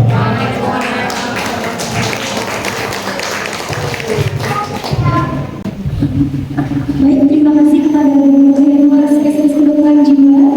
Mari selanjutnya pemahaman berdebat. Selanjutnya ada sesi diskusi. Silakan jika peserta mau bertanya boleh mengatakan bahwa cukup banyak ya. Mungkin boleh di sebelah sana.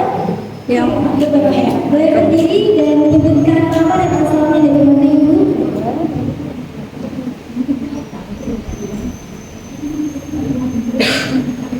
Assalamualaikum warahmatullahi wabarakatuh. Perkenalkan, saya Dita Sari dari Puskesmas Gunung Payung. Izin bertanya Bu, ini kan terkait dari ke dokter Kia, jadi terkait Kia, saya sepertinya menerima atau memang berbeda Kianya dengan yang sekarang. Jadi kalau yang saya lihat itu ada beberapa yang Kianya langsung pakai garis warna-warna Bu, ada yang kuning, hijau, merah seperti itu. Kalau saya dapatnya yang hijau sama kuning, jadi kayak hijau tua banget, nanti hijaunya muda sampai yang kuning gitu. Nah, saya mau konfirmasi saja Bu, jadi sepemahaman saya bahwa anak itu ketika titiknya atau dia itu grafiknya itu berada di atas dari yang kuning itu masih aman, walaupun di sebelum-sebelumnya naik turun dan tidak sesuai dengan batas KBM-nya tadi.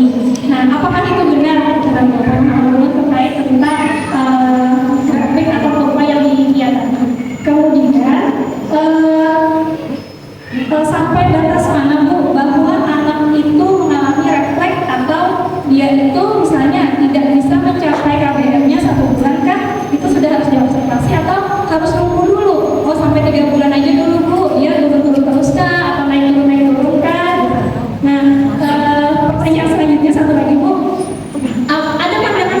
ini terkait dengan pertumbuhan dan perkembangan. Ada yang menyatakan bahwa anak saya kecil, nggak apa-apa, yang penting dia pintar.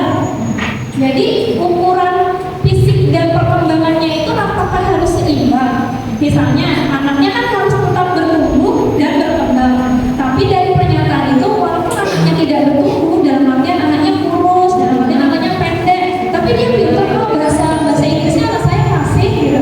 Anak saya bisa kok hitung-hitungannya, misalnya seperti itu. Nah, pencerahannya, dokter, apakah yang saya pandang atau pengetahuan saya tadi benar atau salah? Kemudian kalau misalnya yang tadi refleks itu sampai batas mana saya harus mengobservasi anak saya seperti itu. Jadi, terima kasih atas kesempatannya. Assalamualaikum warahmatullahi wabarakatuh.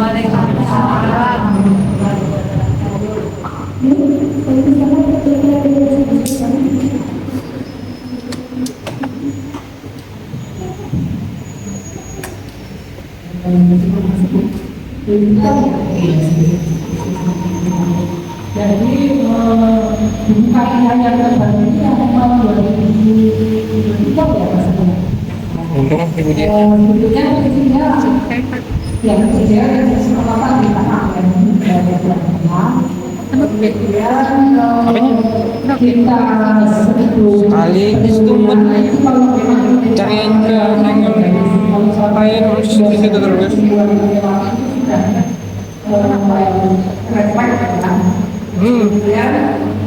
masih di situ kan atau di belakangnya jadi orang yang di belakang tapi jangan melewati. Jadi kalau misalnya tidak ada hijau atau dari atas hijau itu sampai ke kuning itu berarti keren ya. Tapi kalau dari awal dia cuma garis kuningnya di atas kuning setelah badan dan berat badannya dia itu dulu tidak apa-apa ya. Tapi kalau dia dari jauh ke kuning mendekat itu saya kira berarti kan hasilnya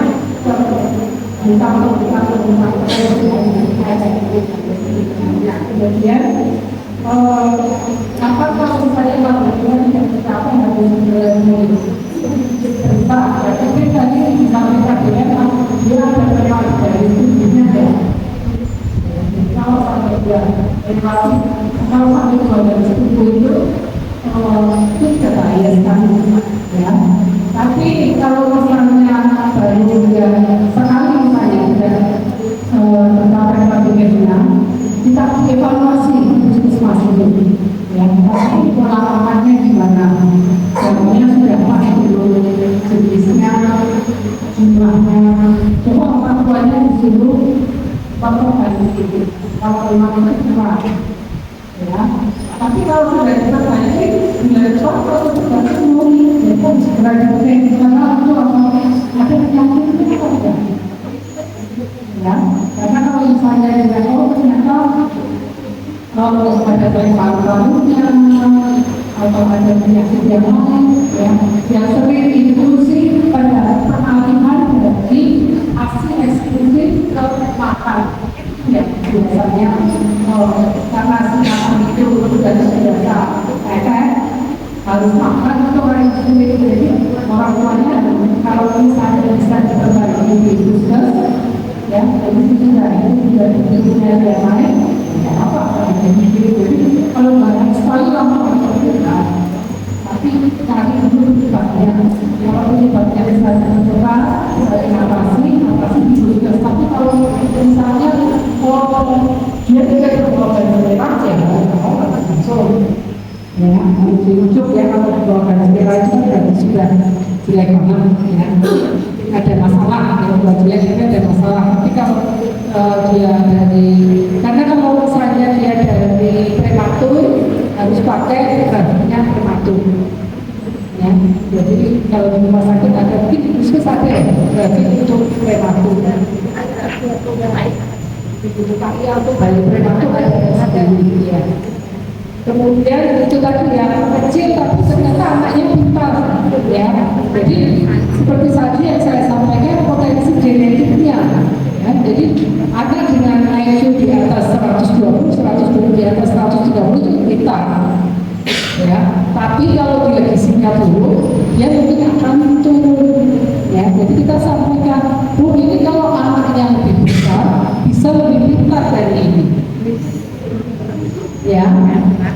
Jadi itu yang bisa kita sampaikan yang orang tuanya. Atau pintar itu batasan dia apa? Ya, mungkin batasannya teman-temannya sesuai nggak dengan standar. Coba buku kembali itu tercapai nggak pintarnya? Jadi pintar itu harusnya 4 sektor itu terlampau semua, normal semua ya. Jangan banyak ngomong tapi nggak bisa jalan. Ya, harus seimbang semuanya. Mungkin ada yang masih belum jelas. Mungkin ada yang sudah baca. Baik, terima kasih atas pertanyaannya. Selanjutnya apa ada yang pertanyaan lagi? Ada yang bertanya? Assalamualaikum warahmatullahi wabarakatuh. Saya Pak Bu dari Puskesmas Samudin. Yang pertama saya mau bertanya kepada Dr. Lia. Tadi kan dibahas mengenai pemberian makanan tidak bergizi. Nah, tadi kan ada kita menghitung usia bayi. Jadi sebaiknya kita tuh mulai memberikan MPASI itu kapan sih Bu? Di 5 bulan 29 hari atau kita tuh harus menunggu di pas misalnya 6 bulannya. Kadang-kadang bingung memulainya. Terus ada beberapa dokter yang mau nanya, kami kan sering DPK ya Pak, SDI DPK. Nah kadang misalnya kita dapat hasil yang meragukan. Sesudah hasil yang meragukan kan kita kasih selama 2 minggu kita kasih kesempatan untuk kira-kira mengejar dalam minggu. Nah kadang yang bermasalah itu kan Pak, kami kesulitan menghadapi tanggungnya orang tua. Nah kadang-kadang orang tua nggak terima bahwa anaknya itu ya gimana ya Pak ya, setiap kali menyampaikan kalau anaknya tidak sesuai dengan KPP-nya pasti nanggung, pasti heboh, pasti nanti puskesmas selalu itu senang banget orang anak sehat tapi kok dibilang tidak sesuai perkembangannya. Jadi kalau bisa kami dikasih tips itu, kadang kan kami juga menyampaikan ke guru malu, cuma kan kadang-kadang sama-sama kayak di posisi yang salah, seolah-olah menghakimi ke orang tuanya. Nah, gimana Mbak tipsnya supaya kami itu juga sama-sama enak, sama tertangani, karena kan kalau ditemukan secara dini, supaya bisa bantu. Ini terima kasih. Jadi orang tuanya kan. Untuk kami terima kasih atas pertanyaannya. Jadi ya, apa sih ya untuk mengenai aplikasi ya. Jadi memang kalau dari Pak Ina ini pas harus 5 bulan, 5 tahun, 11 bulan, 30 bulan, benar-benar umur 6 tahun. Dan emang sudah siap. Soalnya benar-benar 6 bulan. Tapi kalau kami dari dokter anak sebetulnya kemampuan khusus untuk mencerna makanan padat itu antara lain dihubungkan dengan kemampuan dia menguasai suhu tubuhnya. Ya. Anak itu dihubungkan. Kalau dia bisa hidup, sebetulnya dia sudah mulai bisa menerima makanan padat. Tapi biasanya saya hubungkan dengan kenaikan berat badan juga. Ya, kalau dengan ASI eksklusif berat badannya tidak bisa mencapai kenaikan KPM, mungkin itu sudah saatnya dikasih makanan padat. Ya, jadi di situ. Tapi syaratnya dia harus bisa duduk. Jadi maksudnya dihubungkan kalau langsung jatuh. Kalau duduk sendiri, ya jelas mesti dia nggak bisa. Jadi dihubungkan. Makanya itu harus dibawa ke tenaga kesehatan. Jadi yang kemudian tenaga kesehatan sudah siap dia untuk memberi makanan tambahan. Jadi itu ya dari saya. Maaf Bu, berarti tidak harus nunggu 6 bulannya kan ya Bu ya? Misalnya ada Iya, kadang-kadang susahnya itu kalau dari pemerintah kan biar gampang. Nah, biar ada yang bertanya, pokoknya 6 bulan tes. bisa dulu Kadang-kadang kalau untuk 6 bulan itu harus strict. Ya, tapi kalau kita mau rawat anak kan nggak bisa strict.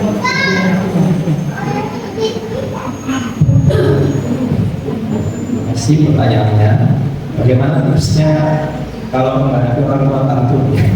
Susah ya. Orang tua kalau tantrum saya sih kasih obat. Tapi kan nggak mungkin gitu ya. Obat tantrum untuk orang tua banyak ya. Tapi kan nggak mungkin gitu. Kalau saya pikirnya kita sedang melakukan proses seperti itu kan proses screening ya. Ya kita jelaskan pertama, kita kalau menghadapi orang tua itu kita lihat orang tuanya itu sifatnya atau sikapnya seperti apa. Kalau kita sudah tahu orang tuanya ini tidak kooperatif dari awal sudah sering ini, lebih baik kita mundur dulu untuk memberitahu. Tapi kalau sudah tahu orang tuanya ini bakalan menerima dengan baik, itu pun tidak boleh to the point. Makanya dokter jiwa itu tidak ada yang to the point kalau wawancara. Ya, nggak mungkin gini. Sakit apa bu? Nggak mungkin gini. Ya, nggak ngerti sakitnya apa ya. Pasti ya, tapi penanyanya pasti ada yang bisa saya bantu. Nah kalau pada kasus seperti ini, ibu ini ya menurut ini bu, anak ibu ini harusnya sudah bisa jalan. Ini belum bisa jalan, nah itu nggak boleh seperti itu. Kata-kata itu diganti. Ya, ada bahasa-bahasa yang lebih halus dan lebih muter bulat-bulat gitu, tapi ujungnya sebetulnya harus evaluasi lagi. Terus beri kesempatan, jangan cuma sekali ngejudge, sekali kasih tahu sudah memvonis, itu nggak boleh. Jadi harus ada kesempatan. Nah, dalam waktu ini nanti kita lihat ya dalam waktu 1 bulan. Terus berikan edukasi yang benar juga. Jangan sampai kita itu pelit omong. Pada orang biasanya kalau di puskesmas tuh banyak yang mengeluh ya kalau ke saya. Cuma dibilangin gini loh dok, anak itu kurang gizi. Ya akhirnya saya nggak mau timbang lagi ke situ. Soalnya anak saya dibilang kurang gizi. Itu banyak yang saya jumpa itu seperti itu. Padahal kata-kata kurang gizi ini menyakitkan buat ibu. Tidak hanya menyakitkan kalau diucapkan mertua, tidak diucapkan puskesmas. Coba kalau ada mertua ngomong anak itu kurang gizi, pasti sakit hati. Ini petugas puskesmas yang ngomong sakit hati juga. Jadi kata-kata kayak kurang gizi, lambat tumbuh, kata-kata yang itu tolong diperhalus. Contohnya kurang gizi, kata-katanya ya intinya tidak kurang gizi gitu ya. Ini masih harus ada yang kita kejar bu. Iya loh, bahasanya saja. Ini harus ada yang kita kejar, berat badannya harus kita kejar sekian, ini gitu. Nah itu kata-kata seperti itu membuat orang tua lebih memahami daripada kita lebih tahu. Dalam ilmu kedokteran jiwa itu ada namanya breaking bad news. Kalau membuat suatu berita buruk itu nggak langsung bapak Anda kena kanker stadium 4. Nggak begitu. Ya, jadi harus ada kata-kata. Nah itu perlu pelatihan ya. Nanti saya sarankan kalau memang dinas kesehatan itu punya program itu ada pelatihan komunikasi efektif untuk edukasi dan breaking bad news pada pasien-pasien puskesmas. Nah jadi pada tenaga kesehatannya itu harus dilatih supaya ngomongnya itu nggak to the point. Karena kalau to the point pasti menyakitkan dan malah mengurangi cakupan. Nanti orangnya nggak mau kebetulan bila itu kenyataan yang saya alami ketika saya dulu PTT kah atau saya jadi PDS itu kan saya ada stase di ilmu kesehatan anak itu yang keluarnya selalu begitu. Kalau kenapa kok dia tiba-tiba tidak mau timbang lagi? Katanya disibuk. Nah itu tidak boleh.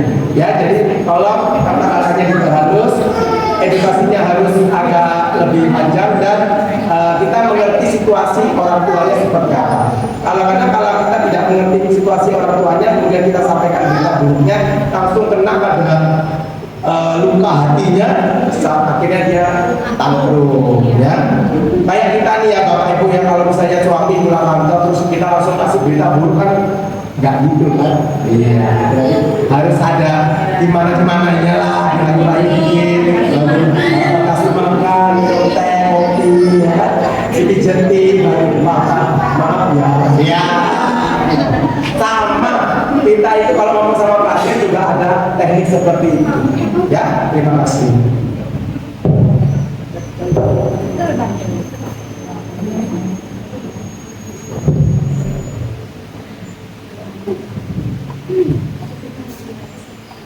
selanjutnya ada sedikit pertanyaan ingin langsung bertanya juga Silakan.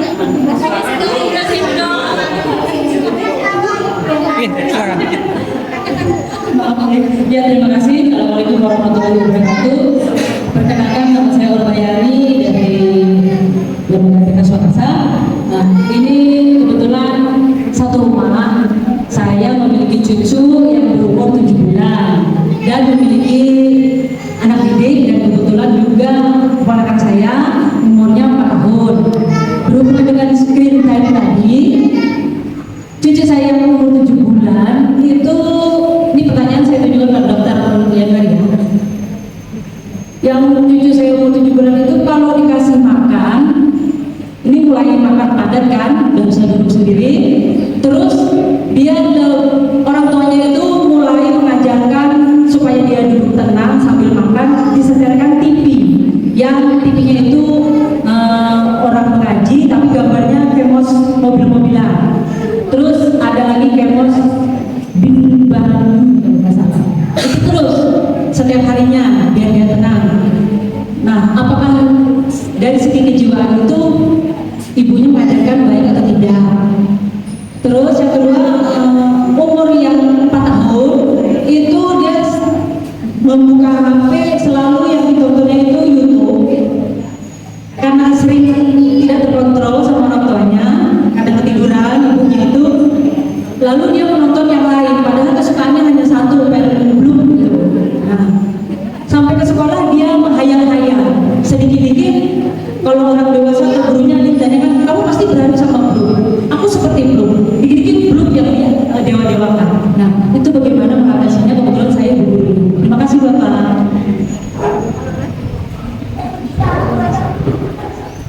Baik, tetap ya untuk screen time Bu, patokannya sudah jelas. Kalau kurang dari 18 bulan hanya boleh untuk video call. Ya, tidak boleh untuk melihat tontonan apapun. Jadi walaupun dia makan tidak boleh dikasih tontonan ya. Jadi sebetulnya yang paling bagus makan adalah menikmati apa yang dimakan. Ya, jadi kalau makan itu kita harus mengajari anak untuk menikmati apa yang dia makan.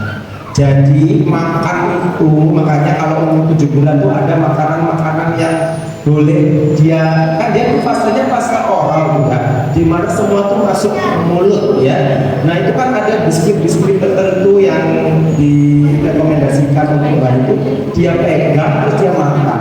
Nah dia juga begitu, kalau ada sesuatu yang dia suka dengan itu boleh dipegang dan dimakan. Termasuk makanannya itu juga kalau dia mau makan gini-gini ini diperbolehkan. Dia kotor nggak apa-apa, yang penting dia masuk pakai tangannya sendiri, betul makannya sudah tangannya sudah dicuci juga. Jadi ajari anak untuk menikmati makanannya, karena banyak orang kalau diajari HP dia nggak nikmati makanan. Ya, jadi kalau sudah diajari HP dari kecil dia tidak menikmati makanannya. Jadi makan itu seperti kerjaan otomatis. Dia tidak menikmati tekstur makanan, rasa makanan, panas dinginnya makanan, dia nggak menikmati itu. Padahal itu kalau dalam konsep jiwa itu mindfulness. Jadi pikiran kita tuh fokus pada apa yang kita lakukan. Orang sekarang tuh banyak yang nggak fokus. Belajar nggak fokus, makan aja nggak fokus, karena ada banyak hal yang dia kerjakan selain itu. Jadi kalau makan sebaiknya makan ya, makan biarkan kalau dia mau acak-acak itu sediakan sendiri media acak-acaknya itu nggak apa-apa. Tapi iya gendong misalnya dia mau apa, nggak sediakan saja, tapi tetap disuapin seperti itu. Kadang dia memasukkan makanan itu juga bagian dari fase oralnya dia, jadi nggak boleh kita larang juga, asal makanan itu sudah tercapai aman dan bersih. Ya, kemudian untuk anak 4 tahun kan batasnya jelas 1 jam. 1 jamnya sudah 40. Kalau 1 jamnya kelebihan nanti overdosis turun lagi. Ya, kemudian kalau sudah sekarang kita lihat hayalan. Hayalan itu normal pada usia sampai 9 tahun Bu. Jadi kalau anak-anak itu berhayal sampai umur 9 tahun berhayal itu normal, namanya daya imajinasi. Jangan dianu ya, jangan dilarang berhayal ya. Jadi boleh berhayal, tapi berhayalnya juga yang benar gitu. Ya kadang-kadang kita tuh harus mengarahkan juga pada anak ya. Ya itu kan di tahun-tahun lalu harusnya yang benar itu seperti itu. Gak ada manusia yang bisa terbang gitu. Ya, yang di tahun lalu manusianya kan bisa terbang, tapi kenyataannya nggak ada manusia bisa terbang. Tapi bukan berarti dia tidak boleh jangan ngayal. Nggak boleh kata-kata jangan ngayal. Gitu. Ya, nah itu kalau di tahun lalu manusianya bisa terbang, punya sayap ya. Tapi kalau di kenyataannya mama nggak bisa terbang, papa nggak bisa terbang, kakak nggak bisa terbang. Nah, jadi di dunia ini nggak ada yang bisa terbang. Kalau di TV ada, karena itu kan tontonan gitu ya. Jadi tidak baik juga kita tidak membolehkan anak berhayal. Karena hayal itu, gaya hayal adalah tanda bahwa anak semakin pintar. Sampai pada titik 9 tahun, hayalan itu harus berhenti. Jadi boleh selama hayalannya itu masih dalam taraf baik ya. Tapi kalau hayalannya itu sudah ke arah-arah yang aneh-aneh, nah itu nggak boleh. Kalau hayalannya tentang pahlawan superhero, boleh nggak? Boleh. Ya boleh saja. Tapi kalau hayalannya tentang orang panjang gitu, ya nggak boleh. Itu kalau orang tua aja nggak boleh, apalagi anak, ya kan? Nah, cuman kalau anak orang tua hayalan superhero, nah itu tanda tanya, IQ-nya berapa, ya kan? Tapi kalau anak-anak umur 4 tahun hayalannya Superman, ya boleh-boleh saja. Tapi tetap diberi pengertian, itu hanya tonton. Ya, kalau yang dikenyataan ada itu. Ya, jadi boleh asal screen time-nya tetap biasa 1 jam. Nanti kalau udah 6 tahun baru boleh 2 jam. Ya. Terima kasih.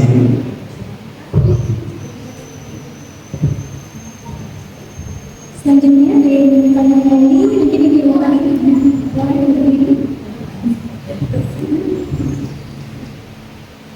Terima kasih atas waktunya. Assalamualaikum warahmatullahi wabarakatuh.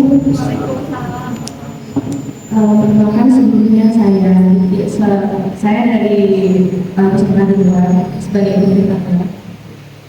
Sebelumnya saya kurang lebih 2 tahun lalu anak saya adalah pasien dari dokter dia yang pada Allah namanya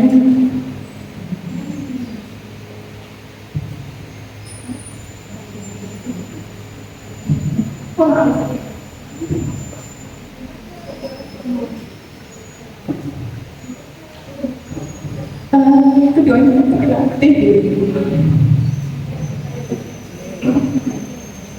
Terkena TBC dan setelah screening itu kami dari psikolog itu tidak ada yang kena.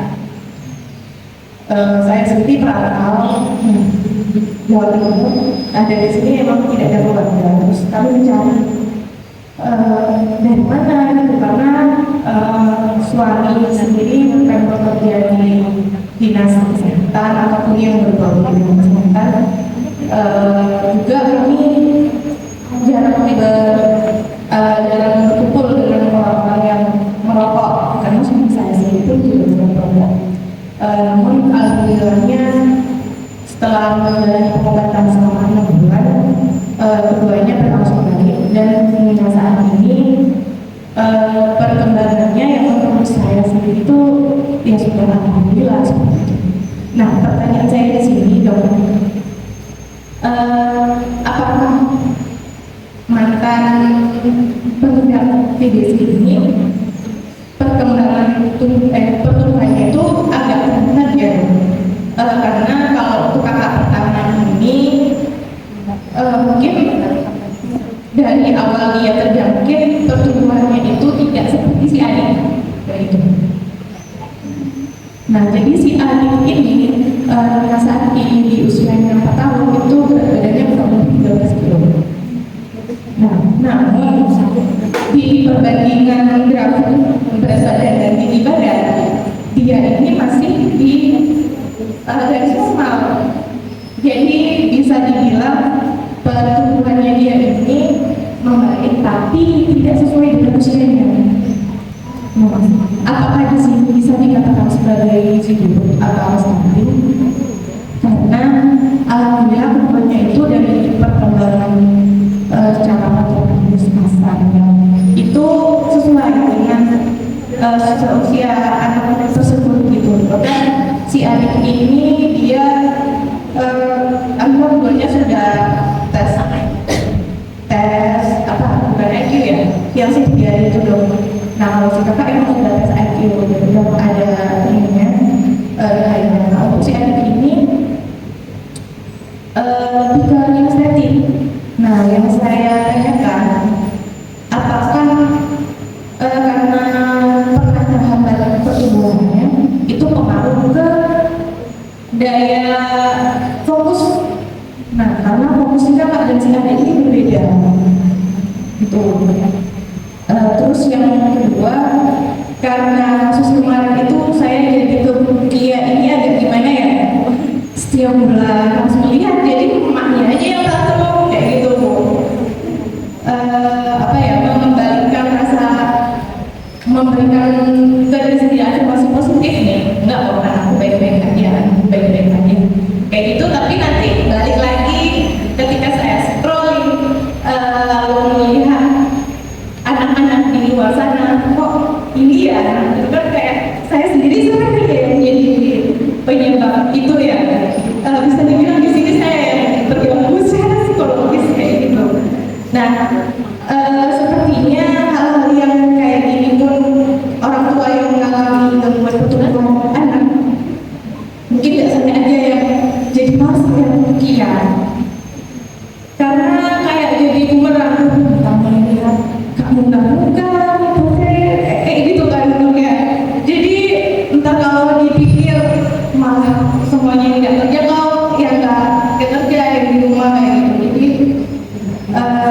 gimana ya, mengelola itu kepada saya sebagai orang tua yang si anak ini mengalami penghambatan pertumbuhan itu kayak apa sih gitu. Intinya saya mengucapkan terima kasih. Ini itu aja. Makasih. Terima kasih. Mungkin di sini bisa dari dokter Ria dan juga dokter Evan.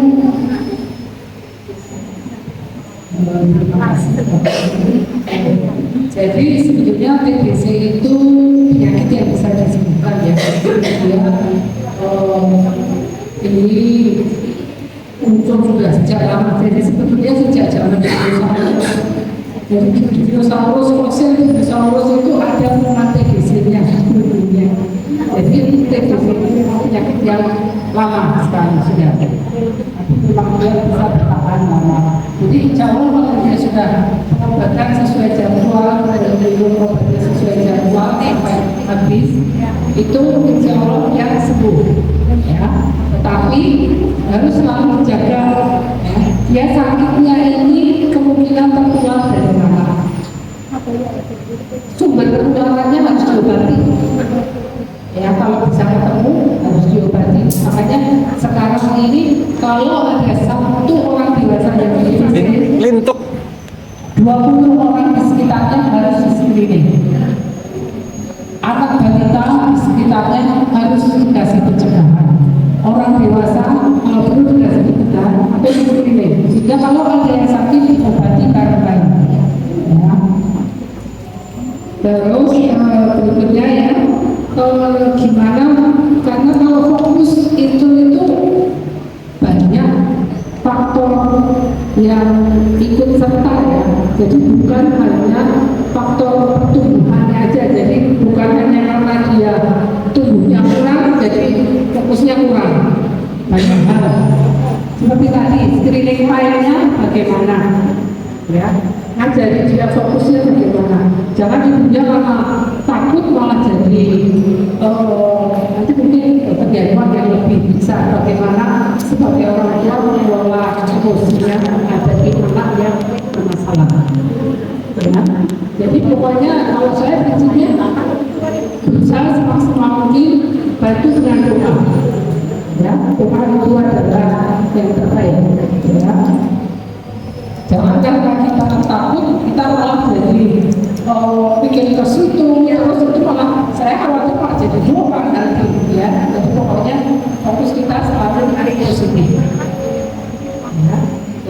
kalau yang sudah selesai pengobatan, tetap status gizinya keduanya harus dipantau terus. Karena kalau sudah diobati, dia bisa sampai bisa ketularan lagi ya harus diwaspadai. Nanti itu ada pengobatan yang Nah, saya menambahkan Ibu sebagai orang tua, seringkali orang tua itu punya pemikiran menyimpang tentang pengasuhan anak, ya. Jadi yang perlu saya luruskan di sini, orang tua itu dalam mengasuh anak itu sifatnya trial and error, ya, trial and error. Jadi ada trialnya, ada errornya. Pasti, ya, tidak mungkin sempurna 100%. Saya ini dokter jiwa, kalau ngasuh anak juga pasti trial and error, kadang error, kadang trial, ya. Jadi tidak hanya ibu, ya, semua orang bekerja juga mungkin ya, sama ya, orang tua ini tidak ada yang sempurna dalam mengasuh anak. Makanya dari itu tidak ada manusia sempurna di dunia ini. Ya toh? Nah sekarang bagaimana yang penting dari trial dan error itu kita merasa berhasil, bukan merasa gagal. Kemarin baru aja ada pasien merasa gagal mendidik anak hanya karena anaknya itu tidak bisa mengerjakan tugas di sekolah sampai selesai. Nggak begitu loh konsepnya ya kan? Kan selalu ada di mana mungkin lelah atau mungkin apa pasti ada. Sama trial dan error itu membuktikan bahwa kita sebagai orang tua itu selalu ada titik errornya. Tetapi suatu saat kita tahu bahwa kita itu sudah berhasil di bidang tertentu. Kalau anak ibu penderita TBC kemudian sekarang jadi mantan dengan pengobatan teratur 6 bulan, itu saya bilang berhasil. Bukan mantan. Bukan mantan, itu lagi sudah berhasil Sembuh. dan sembuh. Kalau ibunya nggak berhasil itu apa? Obat 6 bulan nggak diterusin. Jadi ada kan ibu yang berobat sebulan bosen, anaknya nggak mau minum obat dibiarin. Lah ibu ini sudah 6 bulan berhasil. Ya, itu harus kita apresiasi diri kita sendiri. Jarang ada orang yang mau minum obat selama itu. Dan wajib. Pasien saya Bu minum obatnya bertahun-tahun. Ada yang putus obat, ya. Ada yang 3 bulan putus obat, ada yang 6 bulan putus obat, ada yang 2 tahun rajin berobatnya. Saya bilang yang rajin berobat ini yang berhasil karena dia sadar bahwa obat itu penting untuk dirinya. Nah, itu catat sebagai keberhasilan. Jadi ibu harus mencatat keberhasilan kecil, tidak bermaksud sombong, tapi bermaksud untuk menginventarisir bahwa ibu juga pernah berhasil dalam beberapa hal, walaupun tetap ada error dalam beberapa hal. Iya pasti. Jadi inventarisir, insya Allah lebih banyak berhasilnya. Ya. Ya sama lah, dosa sama pahala, yang pasti ada dosa ada pahalanya lah. Tapi yang paling, kalau kita pikirkan paling gak timbangan pahalanya jauh lebih berat daripada dosanya. Manusia tidak berdosa, oh itu menafsir. Orang tua tidak bersalah dalam pengasuhan, tidak mungkin. Pasti ada salah, tapi pasti juga banyak berhasil. Ya, jadi ya itu Bu yang luruskan pikiran kita bahwa kita ini trial dan error, dan pasti ada errornya, tapi pasti kita banyak keberhasilan yang sudah kita capai. Sampai anak itu bisa seperti itu sekarang dengan dulu kondisinya seperti itu berarti ibu sudah banyak mencetak keberhasilan. Itu yang harus kita tanamkan dalam pikiran kita. Terus yang kedua, jangan suka suka lihat artikel-artikel tidak jelas ya yang menyebabkan kita self diagnosis. Nah, ini sering sekali ya bagi ibu-ibu itu akhirnya terus mendiagnosis anaknya sendiri, mendiagnosis dirinya sendiri. Tidak boleh, harus tanyakan pada ahlinya. Kalau masalah tumbuh kembang ya tanyakan dokter dia ahli. Ya, kalau anaknya ada gangguan kejiwaan ya tanyakan sama saya. Jangan tanyakan pada Mbak Google. Karena Google ini membuat risau cemas saat ini. Karena kadang-kadang yang kita terima dari Mbak Google itu tidak sepenuhnya bisa kita cerna dengan baik. Gitu ya. Jadi jangan self diagnosis, jangan percaya 100% sama Mbak Google. Kalau ada kecurigaan, tanyakan pada ahlinya. Kemudian kalau sudah, jangan bandingkan anak ibu dengan anak yang lain. Itu nomor 3 yang paling penting, karena setiap anak itu terhadir dalam diri kita spesial. Setiap anak itu spesial, ya. Jadi kalau saya bilang sama anak-anak ibu-ibu yang punya anak ABK itu, Bu, mau anaknya saya tukar, yang pintar. Nah saya bilang gitu, kalian saya tantang ya. Nih anak ibu saya tukar yang pintar mau? Enggak. Karena apa? Karena anak itu terhadir spesial untuk setiap orang tuanya. Ya, gitu. Terima kasih.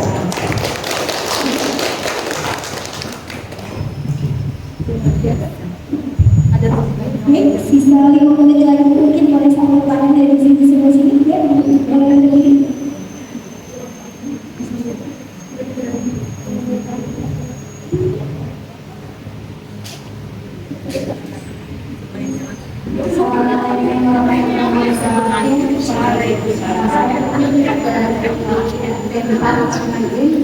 saya mau tanya kepada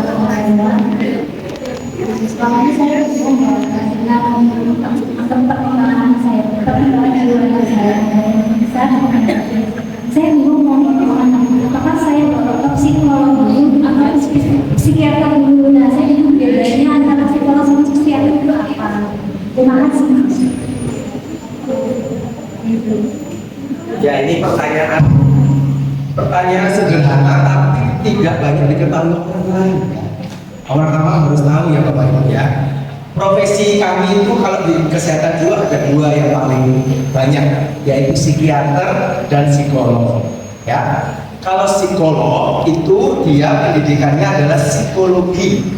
Jadi dimulai dari sarjana psikologi, kemudian mengambil profesi psikolog atau meneruskan S2 jadi magister psikologi. Sedangkan kami psikiater itu adalah dokter. Sekolahnya S1 sarjana kedokteran, melanjutkan profesi 2 tahun atau 1,5 tahun sekarang menjadi dokter. Nah setelah itu sekolah lagi di ilmu kedokteran jiwa di fakultas kedokteran mana-mana itu menjadi seorang dokter ahli kedokteran jiwa atau psikiater. Itu secara background pendidikan. Kemudian yang kedua bedanya adalah kalau psikolog itu dia menangani masalah kejiwaan. Ingat, masalah kejiwaan. Kalau kami menangani gangguan kejiwaan, berbeda. Makanya ada orang namanya ODMK, ada orang ODGJ. Ya, kalau ODMK itu orang dengan masalah kejiwaan. Contoh, suami selingkuh. Nah, nggak ada halusinasi, nggak ada merasa mau dibunuh selingkuh, nggak ada. Cuman tiap malam itu dong saya mikir kenapa ya saya itu selingkuh. Nah, itu berarti masih masalah kejiwaan. Tapi kalau suami selingkuh kemudian tiap hari nangis, nggak mau makan, berat badan tambah turun, pikirnya cuma suami, nggak bisa tidur. Nah ini sudah ada gangguan. Nah ya, ODGJ itu nggak harus berat ya, ODGJ itu bisa ringan. Ya. Terus misalnya cemas, nggak ada apa-apa, berdebar-debar, habis itu mual-muntah, nggak jelas pada sudah makan, mikir suami muntah lagi. Nah ini sudah gangguan. Artinya itu berobatnya mana? Ke psikiater. Kalau cuma mikir suami kenapa saya diselingkuhi, tapi saya itu kadang terima kadang tidak, itu berarti psikolog. Karena dia masih masalah saja. Hati-hati, sebaiknya segera periksa ke psikolog kalau ada masalah. Kenapa? Karena dari masalah bisa berlanjut jadi gangguan. Kalau sudah ditangani. Itu ya Bu ya. Jadi kalau menurut Ibu perkembangan anak Ibu itu sekedar masalah, contohnya masalahnya suka main gadget itu loh dok, lebih dari 1 jam kan ada apa? Nah itu masalah, belum gangguan. Tapi kalau sudah diberhentikan gadgetnya itu, dia menyakiti diri sendiri, menjaga rambutnya,